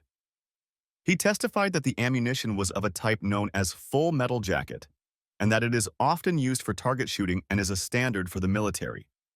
The bullet recovered from the car had struck a metal seat support and was badly deformed, but a second bullet recovered from the firewood was in very good condition. Matching it to the weapon found in the river was easy. Basil Smith had done his homework on ballistics and the science of how bullets react to human bodies. He asked, "Were the bullets checked for any remnants of bone or flesh that they passed through before being extracted?" He knew that such a check could even determine which organs of the body the bullet had hit. The technician confirmed that such checks were done and continued. "We found almost nothing on the bullets except traces of blood. The bullet fired into the car seat went through about 2 inches of various layers of padding and fabric. We think that may have cleaned it up. It's a similar situation with the second bullet that got lodged in the firewood." The bullets themselves were typically used by the military and had a GMCS, gilding, metal, copper, steel, jacket around the bullet core. This is a copper alloy with a small amount of steel added. He went on to explain that such a jacket is much stronger than a standard all-metal jacket, which is usually composed of copper. This testimony was both good and bad for the defense. He conceded that there was no evidence that the bullets actually passed through the body, but the circumstances and style of bullet that was used explained the situation. The hope that the gun could be traced was also doomed. The gun was checked against state and national registries, and all that could be found was that it had been sold at a gun show 20 years ago. No record of the buyer survived. The only thing Basil Smith was able to get was confirmation that no fingerprints or DNA from the defendants were found on either the gun or the casings. It turned out that anything that hadn't been washed away by the river water had been wiped off before the gun was disposed of. It was a small confession, but it still felt good to him. Another technician told of testing 2 shovels that had been found. There were no fingerprints or DNA evidence on them, but both shovels were branded Moore's Landscaping. He also testified that, pursuant to the authority granted by the search warrant, he inspected Moore's Landscaping and found 14 other shovels with the identical branding. Cross-examination of this witness was inconclusive. The parade of witnesses from the Forensic Science Unit and detectives from the police department continued throughout the morning and afternoon. The only serious cross-examination of Basil Smith occurred when a technician testified about the recovery of blood samples from Blake Moore's car. The technician testified that he had found drops of blood behind the license plate, as well as a smear he had found on the foam trunk seal. The question quickly arose, could these smears and drops have been planted by a third party? The technician was forced to admit that it could have been, and Basil Smith returned to the defense table with a smile on his face. Things got a little more complicated when the testimony of the last technician who had been at Lisa Evans' house came into play. Blood was found in the interior of her car, and later more blood was found on the sole of her right shoe. Assuming the blood was planted was more difficult. However, he got the technician to admit that there was no way to determine whether the blood had been transferred from the shoe to the gas pedal or vice versa. The lawyer hoped that the slight doubt caused by this obvious statement would allow the jury to disregard this evidence against Lisa Evans. As the continuous parade of prosecution witnesses gradually waned, the conclusion of the last one's testimony coincided with the end of the afternoon session of the trial. As a result, the third morning began with the defense getting a chance to present its evidence. In the evening, the local newspapers continued to print their usual articles about past adulterer trials and stories based on court gossip. There were a couple of serious articles about the trial, which suggested that the authors believed it would be very difficult for the defense to counter the body of evidence presented by the prosecution. They also suggested that since there was no body, a conviction would be difficult, especially given the defense's alleged strategy of casting doubt on whether Mark Evans was really dead.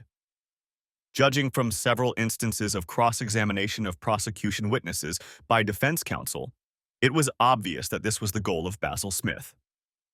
As the first defense witness, defense counsel Smith called a recognized expert in blood analysis. His name was Dr. Wilbur, and he had been hired to give expert testimony at many trials. He was quickly asked, "What do you think of the testimony of the medical examiner who talked about the blood evidence in this case?"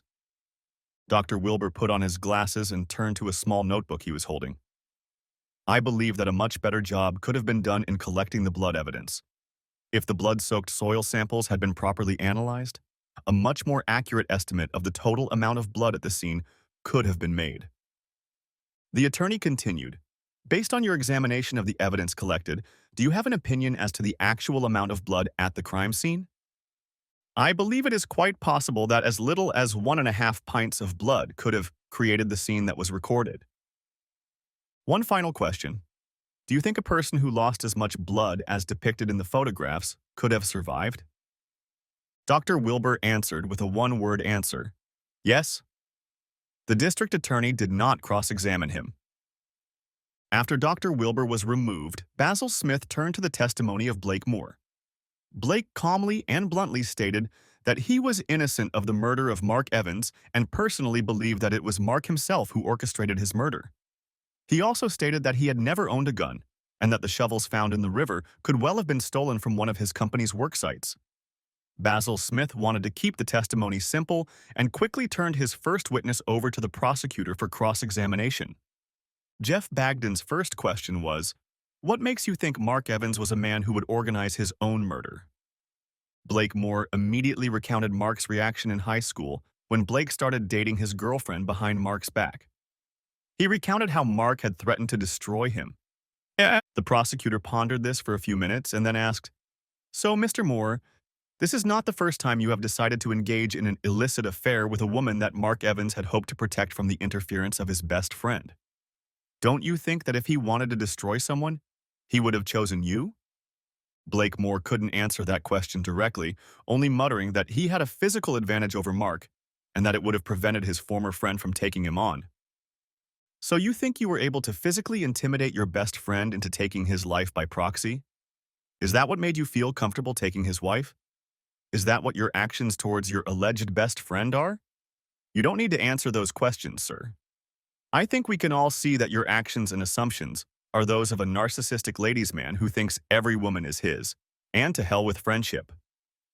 And Basil quickly objected on the grounds that the district attorney was himself testifying, not just asking questions. The judge agreed and asked the jury to disregard the prosecutor's last statement. However, even this remark failed to rebut the district attorney's point.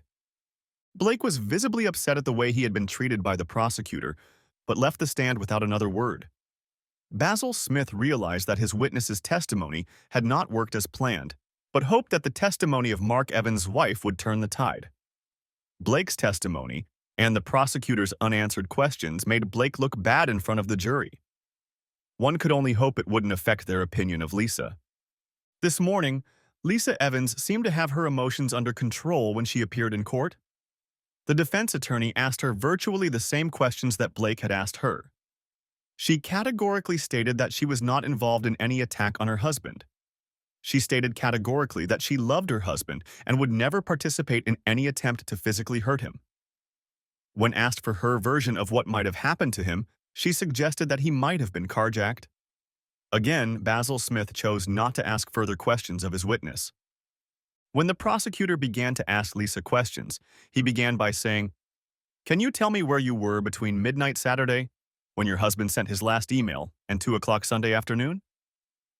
Lisa was embarrassed by such a question and replied, I told Mr. Smith where I was. I was with Blake Moore at his house from 8 o'clock Saturday night until about 1:30 p.m. Sunday. You didn't exactly answer the question, did you? I'd like you to tell us what you did from midnight on Saturday until you got home on Sunday. Lisa was agitated and confused. Finally, she said, Well, I was in Blake's bedroom at midnight and you know, we're doing it. She was forced to finish the sentence because the prosecutor at every hesitation suggested she continue. How long did it, shall we say, go on? He froze, waiting for her answer. We, we, we eventually went to bed at 1 o'clock in the afternoon. It must have been a little after 1 o'clock. Lisa was again very embarrassed when she answered. So from midnight to 1 o'clock in the morning, you were doing this and then you went to bed. Then what? Please continue the chronology. Well, we slept until about 5:45, I think. I remember getting up to go to the bathroom. The district attorney asked, Was Mr. Moore in bed when you woke up? Please continue. Yes, he was there. We took care of business again and went to bed around 6:30 and got up around 11 a.m. Her answer started out slow, but as she spoke, the words came out faster as she was clearly anxious to finish her statement. So, when you came back from the bathroom, Mr. Moore started doing it with you, and that lasted until about 6:30 a.m., after which you both went back to bed. Is that correct? Is that how it happened? Lisa was very embarrassed and replied, No, it wasn't exactly like that. He didn't wake up when I went back to bed. It was me who woke him up. The DA was clearly surprised by her answer, but quickly came to his senses and asked, You woke him up? What did you do? Shake him by the shoulder until he woke up so you could suggest he accept the offer? Lisa looked confused and replied, No, I mean, he was already ready. She seemed to be struggling to squeeze the words out of herself as she gave this answer. The district attorney realized that he had succeeded in finding common ground with the jury, as the 4 female jurors clearly seemed offended by her answers. He decided to continue this line of questioning. Tell us how you woke him up, whether you shook him by the shoulder. Lisa seemed resigned to the need to keep answering, especially after Judge Cox overruled her attorney's objections. I just started doing it to him. That's when he woke up.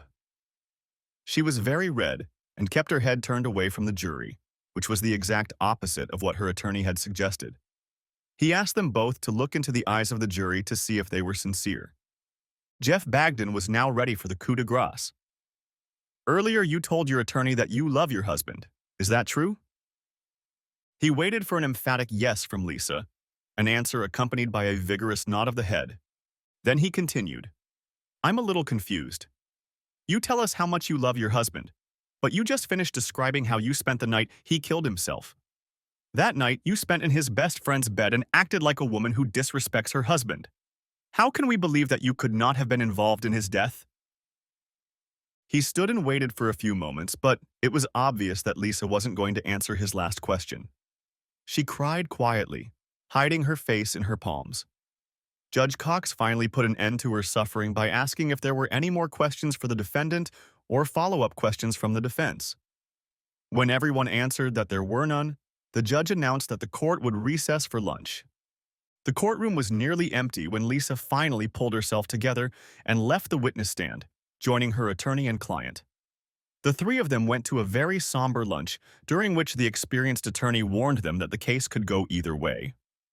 Privately, he was somewhat more pessimistic as both of his clients had failed on the witness stand. The afternoon court session ended quickly when Basil Smith announced that there were no more defense witnesses. Both attorneys prepared for their closing statements, neither of which came as a surprise. The prosecutor told the jury that there were too many explanations for the innocence of both defendants. Defense counsel stressed the circumstantial nature of the case, the absence of a body, the possibility that he might be alive, and the fact that no real motive had been offered for Mark's murder. The case was submitted to the jury at 4 o'clock in the afternoon, and they deliberated for 2 hours before retiring for the night. The next morning, Lisa and Blake went to Basil Smith's office to await the news that the jury had reached a verdict. While his 2 clients waited in one of the conference rooms, Basil Smith was attending to other business. He warned them that it could be a long time before they heard from the courthouse, and he was right. Even though they had to share a conference room, Lisa and Blake put aside their differences and talked about the chances of acquittal. Both of them hadn't given up hope, but neither of them could accept that the jury would find them capable of murder. Finally, at 3:30 p.m., the bell rang. The jury had decided their fate. Lisa's parents were in town for the trial, although they were not present at the courthouse during her testimony. She was very grateful to them for this, as it meant that they did not hear her confessions at the trial. They had been in constant contact with the court throughout the day, and had been informed when it was known that the jury had reached their verdict. Lisa was relieved to feel their support sitting at the defense table next to her attorney. The announcement of the verdict came very quickly. Lisa and Blake were found guilty of second-degree murder. Neither of them could believe it, and Lisa burst into tears again, while Blake pounded his fist on the table in frustration. Within a couple minutes, they were already handcuffed and taken to the custody of the deputies on duty. Lisa only had a couple minutes to talk to her parents and confess her innocence. Being normal parents, they joined her grief. Before the two convicted murderers were taken to their cells, they were told that they would be back in a week for sentencing. It was a very bad ending to a difficult day. The week between conviction and sentencing passed quickly. During this time, Lisa's parents visited her daily, and Blake was visited once by a cousin. His parents were dead, and he was an only child. The week passed very slowly for him, and he soon realized how slowly time stretches when you are incarcerated. He also began to realize how bad his future looked. Lisa was still in denial about his future and refused to talk about it when his parents brought it up. Fortunately, the sentencing announcement only took a few minutes. Both received sentences ranging from 15 years to life. Basil Smith was sympathetic to their situation and said he would review court documents to see if an appeal was possible. After the sentencing, events moved very quickly. Within 3 days, both convicts were transferred from a local jail to a state prison. The women's prison to which Lisa was assigned had a good reputation, but the same could not be said for the prison to which Blake was sent. It had been the site of numerous riots over the past few years. Now that the trial and sentencing was over, the local media was no longer covering the case. Recent reports by local TV stations showed scenes of prisoners being transported in a converted school bus to the state prison. They may even have been stock footage used to make the TV stories brief, recounting the fates of the two convicted criminals. A few days later, there were new disasters and new crimes that caught the attention of news anchors. Lisa Evans and Blake Moore seemed to disappear off the face of the earth. A couple months after the verdict, Basil Smith joined Jeff Bagden for a quarter drink after a new case brought them back together. The Evans murder case had occupied Basil Smith from time to time, and he told Jeff, "You really pursued them. To tell you the truth, I was surprised when the convictions were handed down. I came to the conclusion that they were probably innocent since they never once backed down from their words." Jeff sipped his brandy and replied, 12 of their peers didn't believe their explanations. I try not to take these cases personally, though it's almost impossible when it comes to crimes or children that are too horrible. This case wasn't the worst I've ever handled, but it didn't make me particularly sympathetic to the defendant either. It only works if a jury decides. Basil Smith thought about his tablemate's statement and said, "I guess you're right, but this case still bothers me." About a year later, there was a small item in the news about a major disturbance at the men's prison. As he read the article, Basil Smith singled out one name, and it got him thinking about the case again. Blake Moore had been stabbed during the riot and was transferred to the hospital for treatment of a collapsed lung. The article stated that he was in serious condition but would survive. It had been almost 18 months since Lisa Evans and Blake Moore were sentenced for the murder of Mark Evans.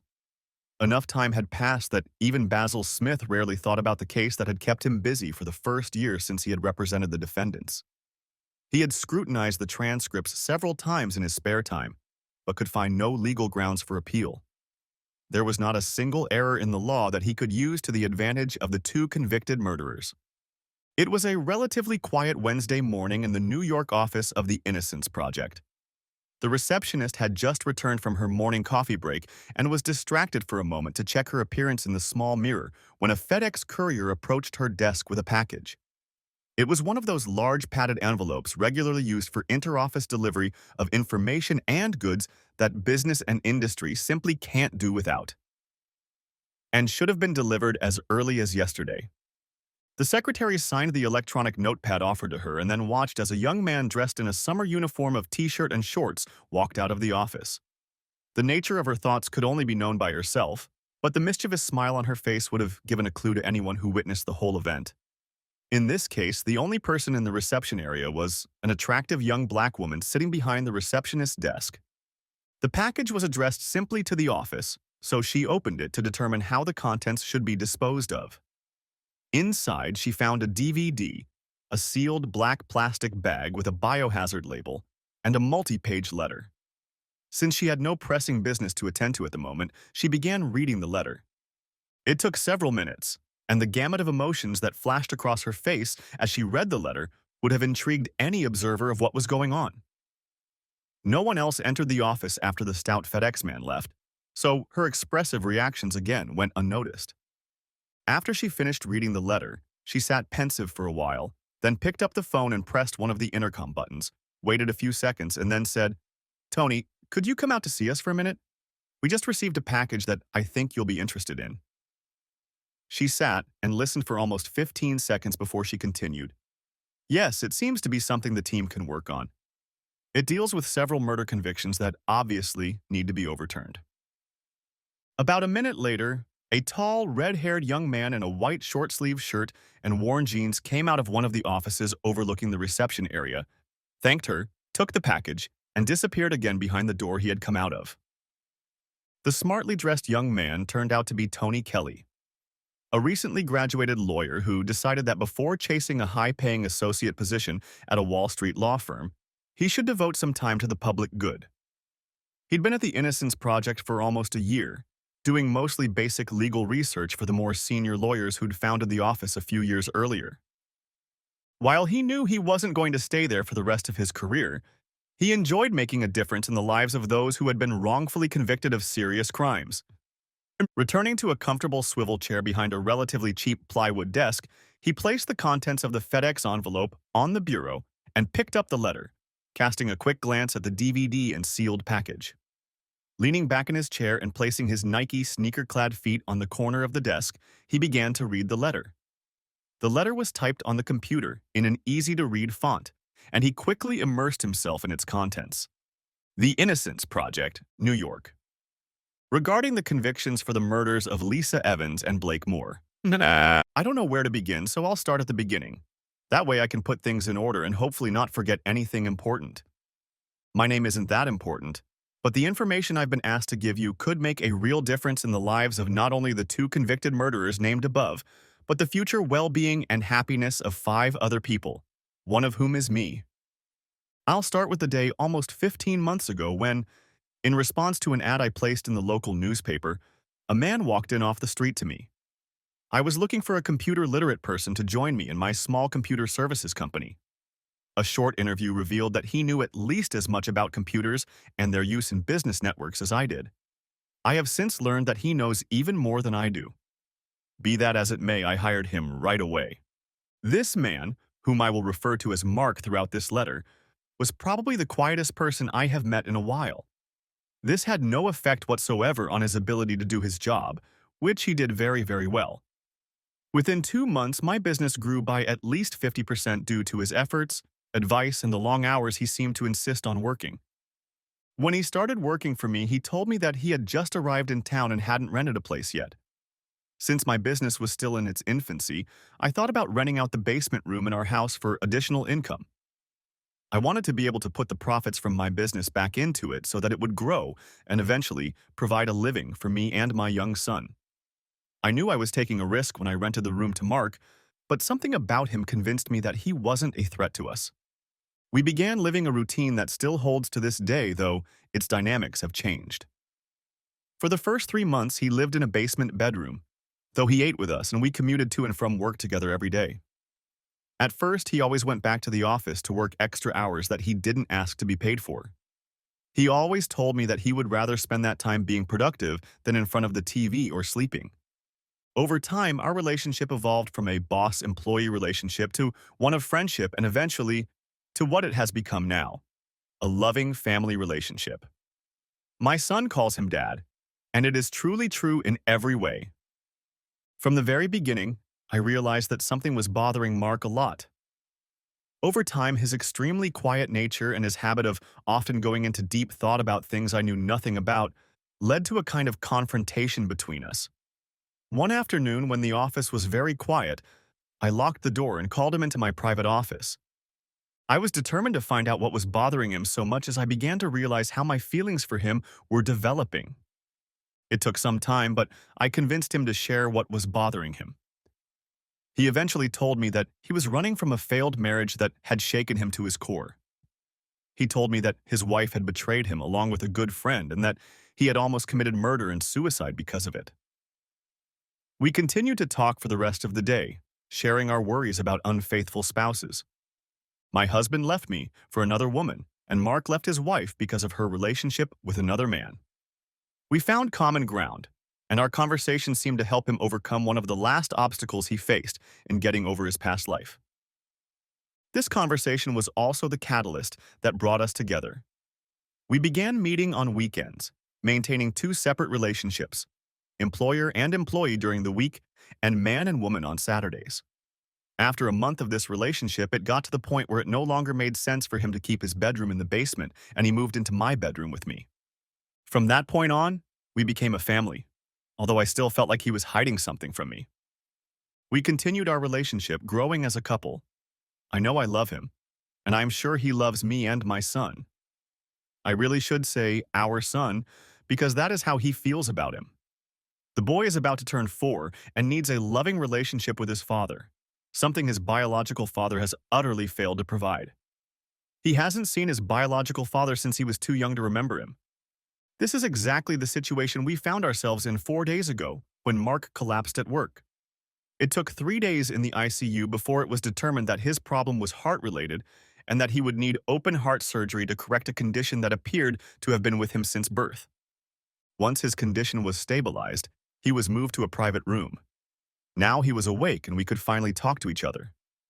When I first walked into his room, I knew right away that something was wrong and that it was seriously bothering him. It was then that he told me the story that he was afraid he was going to die with him if he didn't have heart surgery. It was very important to him to finally close the door on this episode in his life. He told me the story throughout the day, and when I agreed to print it for him and make sure it got into your hands, it felt like the whole weight of the world had been lifted off his shoulders. Now he's asleep and I'm typing it on my laptop and our son is lying on the bed next to him sleeping too. I think I'll have most of the night to finish this letter. I still need to get home, create a DVD, which I will talk about later, and pick up a few more things before I can send this information to you. I really want to have the letter ready to send by noon tomorrow. The problem of sending the letter from a place that will not allow you to trace its return to us must also be addressed. The story my husband told me, which is what he is to me, began nearly 2 years ago. He was happily married to Lisa, and their marriage was now almost in its 6th year. One evening, without knowing why it caught his attention, he noticed a small oval bruise on the side of her right breast. At first, he thought it was just a bump that appeared when she hit a corner of furniture at home or in the office where she worked as a part-time secretary. He said it began to bother him as he lay there, as it looked more like a love bite than a bruise, and he knew it was through no fault of his own. Thoughts of it kept him awake most of the night. More and more scenarios of how that bruise came to be appeared in his head. Thoughts about it didn't leave him the next day when he went to work. When he got to his office, he decided he had done something stupid. After all, he had absolutely no evidence that anything bad had happened. He decided that it was all just circumstantial evidence. Just before lunch, the manager of the parts delivery department stopped by his office. He had ordered a tracking device for a trial run to better coordinate the delivery service. He wanted Mark to evaluate it and make recommendations. Mark was left with the device, the software, and all the instructions on how to use it. It didn't take him long to decide how he would test it. 3 days after installing the device in his wife's car, he was sitting at his desk at work and decided to test the monitor program to make sure it was still monitoring his wife's car. She told him she was going shopping after lunch. But the tracking device showed that she had left the house and headed straight for the home of Blake Moore, his best friend. An hour later, he checked again, but her car was still parked there. Not believing something was going on, he called her cell phone. When she said she was out shopping, he immediately knew something had gone wrong. In the evening, he casually asked how the day had gone and was forced to listen to her explanation about the shopping trip. He told me that he felt almost physically sick, but he decided that he shouldn't jump to conclusions. He decided to observe her for another week while he was out of town on business. He managed to follow her car through 3 states when she spent time at Blake's house from 8 o'clock in the evening until 2 o'clock in the morning. When he talked to her the next day, she told him she had been home all the previous night. Apparently, the shock of the confirmation of her infidelity was too much for him. When he returned from his trip, he contemplated destruction. He knew his friend Blake was a real ladies' man, but he never thought he would go after Lisa. Likewise, his wife's betrayal had nearly ripped his heart out. That first night back home, he visited the elderly widow next door, ostensibly to retrieve a wrench from her late husband's toolbox. Mark knew that her late husband had long ago hidden the gun at the bottom of his large toolbox, apparently because his wife had forbidden him to keep guns in the house. One day he showed it to Mark while the two of them were having a beer. Instead of taking a pipe wrench, Mark found and took a revolver from the drawer. As he explained to me, he intended to use it to destroy Mark and Lisa and then kill himself. He decided he would wait until the next time they got together while he was in town.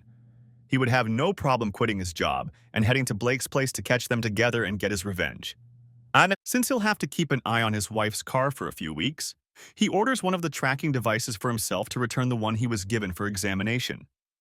Thankfully, Lisa and Blake didn't have to make a date for almost another week, because if they had, my son and I never would have had the great pleasure of seeing Mark. In the days he had to wait for them to get together, he came up with a better plan. He decided to try and frame them for murder and described to me how he did it. It took a whole week to devise the plan and another week to get everything he needed to carry it out.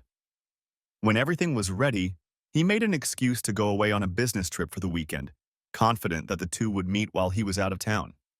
After watching his wife's car during his absence, he finally saw her pull out of their house and head toward Blake. That was the signal to put his plan into action. He was creating a paper trail to make it look like he was in the process of divorcing his wife. The last item was an email to the attorney that was supposed to point directly to Lisa and Blake. Apparently, he had almost forgotten to send it, and that could mean the whole plan would fall apart. The last thing he did before leaving the house was to fire a bullet from his neighbor's revolver into the passenger seat of his car and another into one of the wooden blocks he had assembled. The sound of the gunshot was muffled by an old blanket and the fact that he was in a closed garage. He told me that firing those bullets was a huge relief to him because he knew he had finally started down the path to his revenge. You should look for archived newspaper articles which can be found online. Mark followed the trial online daily and said that most of the story about what he did was written by court reporters. When he started telling me about his actions, it all seemed to add up to one long story. I didn't want to interrupt him, so I may forget to mention some detail. Also, get a copy of the court transcript. Mark thinks that all of them together should clear things up.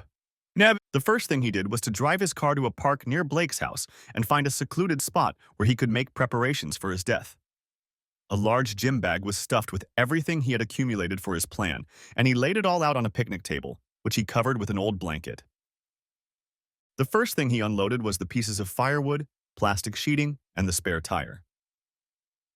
Using the plastic on which he stacked the firewood and spare tire, he created an obvious trail that led to the paved road. The tire was then returned to the trunk, the firewood was spread around the picnic area, and the plastic was removed. He used a small mag light flashlight for all of this, and when he was done, he sat down quietly at the table to see if anyone would show up, noticing the flashes of light that occurred while he was setting everything up. Sitting down at the table, he inserted a large needle into his left arm to draw blood. He was able to buy everything he needed from a medical supply store, saying he was taking care of his elderly mother. The blood was collected in a homemade plastic bag, and the only thing he feared was that the blood would clot too much before he could dilute it with distilled water and pour it where it needed to go. It took him over an hour to collect almost 2 pints of his own blood, most of which he diluted with a pint of distilled water. The first thing he did with all the blood was fill a small plastic bottle and use it to spray the blood in a pattern that he hoped would resemble an arterial jet. Most of the remaining blood, mixed with water, was smeared on the car seat and the ground to give the impression that someone had lost a lot of blood. Some more whole blood was used to fill the bullet hole in the wood and the hole in the passenger seat upholstery. I hope I'm getting the details right because I don't really feel like waking him up to read this to him. He needs his rest as he has surgery tomorrow afternoon.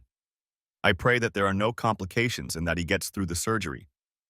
Regardless of whether or not I have all the details correct, there remains the matter of the DVD I am about to make for you. Mark took pictures, sort of before and after pictures, on his digital camera while he was doing everything in the park. He said there were even pictures of him drawing his own blood. I haven't seen them, but he gave me a password so I could access the photo files on our server at work. They've been sitting there since he started working with me, which I never knew about. His souvenirs, as he called them.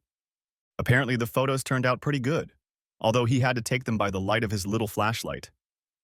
He was afraid someone would see the flash if he used it.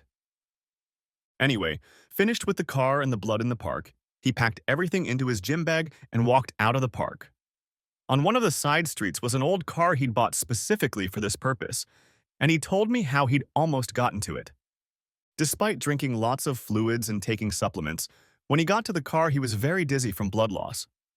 He rested in the car until almost 6 in the morning, but knew he still had to get to Blake's house to finish the job he had started. Lisa's car was still there, which he had in no way expected, and it was unlocked. He figured that was a real bonus for him, as he managed to squeeze a couple drops of blood onto the gas pedal. As he moved from Lisa's car to Blake's car, he realized that there was a dim light on in Blake's bedroom, and he was very scared that one of them had seen him. As soon as he smeared the blood on Blake's car, he hurriedly drove away from there. From Blake's house, he went to the payphone on the opposite side of the park. Just after sunrise, he used the payphone to call 911 to report his car in the park. He installed a professional voice changer on the phone, purchased from a spy store in Pittsburgh, and used it so that he would be mistaken for a woman. This worked quite well, as it allowed him to change the timbre, tone, and pitch of his voice. He then went to a dock on the river where he lowered 2 Blake shovels and a revolver into the water. When he had done all this, he told me that he felt very exhausted. He thought that up to this point he had felt a rush of strength from the realization that nothing had gone wrong in his plan. There was a small motel about a mile from the hotel where he had already rented a room, and he went there to keep a low profile and rest. He spent 2 days there taking supplements and eating energy bars. I'm a little confused about the timeline, but at some point he came out with his voice changer and made another call, this time as an old man. That call helped the police find the revolver he had discarded. That's probably all he told me. I will read it to him in the morning and correct any mistakes. I really hope that when he sees that I have everything ready to print, he will be much calmer. The whole reason he told me this story and insisted that I send it to you is that he wants to break the last thread holding him back from his former life as Mark Evans. Sometime before he got here, he acquired the identity he now uses and by which my son and I know him. He wants to keep that identity and never be Mark Evans again. Please do everything you can to overturn the convictions of Lisa Evans and Blake Moore. Tomorrow, I'll pick up a copy of the New York Times and an inkwell. We'll use a piece of the front page to put all of Mark's fingerprints so they'll be clearly visible. Then we'll prick his finger and make a big blood stain on the paper. When it's compared to the DNA from the park, it will be proof that he's alive. All this should be enough to get them out of jail.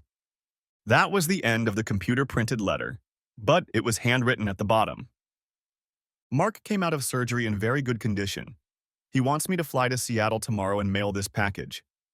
I hate to leave him, but I know he'll feel much better once it's sent. I told you before that this will affect 5 of us, but I see I never explained what I meant. Mark and I are expecting twins in about 3 months. Tony Kelly turned the last page to see if anything had been added to the back, but it was blank. He dangled his feet off the corner of the desk and turned to look at the other items in the package. The DVD was labeled, "Photos taken in George Washington Park." On the back of the black plastic envelope was scrawled, "Fingerprints and DNA." He went through the printed pages one more time, checking for additional writing on the back of each, and then called one of the senior attorneys. He couldn't handle this alone. It took only a short time to confirm that the DNA did indeed belong to Mark Evans, and the fingerprints confirmed that he was still alive when they were compared to the prints taken from his car found in the park. Faced with irrefutable proof that the two men had been convicted of a murder that never happened, the state attorney general and governor expedited their release. A week later, they were back in the courtroom where they were convicted, along with Basil Smith, Lisa's parents, and even District Attorney Jeff Bagden and several state representatives. The state attorney general apologized to the court system and the state for their botched conviction. He also stated that there is no doubt that the blame for the whole unfortunate case lies with Mark Evans. The judicial system had worked, but through the efforts of one determined man, it had been diverted from justice. He then announced that their department would make every possible effort to find Mark Evans and hold him accountable for the considerable money he had caused the city and state to spend. The cost of police, forensics, litigation, and jail time will be tallied, and he intends to seek reimbursement.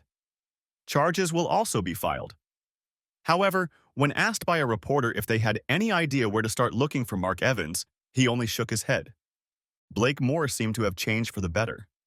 The cocky and arrogant man had been replaced by someone who seemed much more inclined to compromise. He apologized to Lisa for instigating the chain of events that had resulted in them spending almost a year and a half in jail. Lisa didn't seem to care at all. She seemed desperate and longed for only one thing: to leave the courthouse with her parents. Before the two of them left, both Basil Smith and the district attorney apologized for what had happened. Both attorneys felt they had been badly misled by the machinations of Mark Evans. It seemed to both of them that they should have been smarter than to be duped by a vindictive husband. Later, they both decided that they would have to pay much more attention to the details of future cases. Although the state attorney concluded that the state was not liable, Lisa and Blake received a $50,000 payment, waiving the right to further legal action or compensation. Shortly after receiving the check, Blake Moore left town. His business went bankrupt, and his house was sold to pay his legal fees. There was nothing else holding him back. "I have it." The only thing he said to Lisa after they were handed the checks: "Mark really screwed us over, didn't he? This check is only a fraction of what my house and business would be worth if he hadn't found out about us. I hate to say I told you so, but I knew he was setting us up." Lisa was still only a shadow of her old self. She had lost the house she and Mark owned to non-payment and foreclosure. She had also lost weight in prison, but had acquired what could be called wrinkles of worry that weren't there before. She looked hopelessly lost and accepted the check as if it were just a piece of paper. Slipping it into her purse, she said, "I think we deserve it, Blake. I don't even care about the time I spent in jail. It only cost me 18 months of my life, but I lost Mark forever." She left with her parents without even saying goodbye. 2 weeks after the cable TV story about Lisa and Blake's release, a large envelope arrived at attorney Basil Smith's office with a courier. Inside was a short note to the attorney and a sealed envelope addressed to Lisa Evans. He had made an appointment to give her the letter on his way home. At exactly 5 o'clock that evening, the lawyer knocked on Lisa's apartment. After a short and polite conversation, he left her standing at the door, looking at the envelope with apprehension and a little hope. Finally, taking the envelope to the kitchen and looking at it for a few more long seconds, she opened it. The familiar handwriting on the envelope told her that it was a letter from Mark, and she realized that she simply had to read what it said. "Lisa, I would like to apologize for making you spend so long in jail. I've never been vindictive, but the fact that you and Blake betrayed me has practically driven me insane. My new life and the happiness I've found has finally made me realize that until I freed you both, I was just as much a prisoner as you were. I know the authorities will be looking for me for some time to come, but I am confident that I am safe in my new life with my new family. Good luck to you and goodbye." Me? The short letter slipped from her hands and flew to the floor, taking with it the last faint hope of reconciliation with Mark. Thanks for watching. I hope you enjoyed it. Subscribe to my channel and watch for the next video.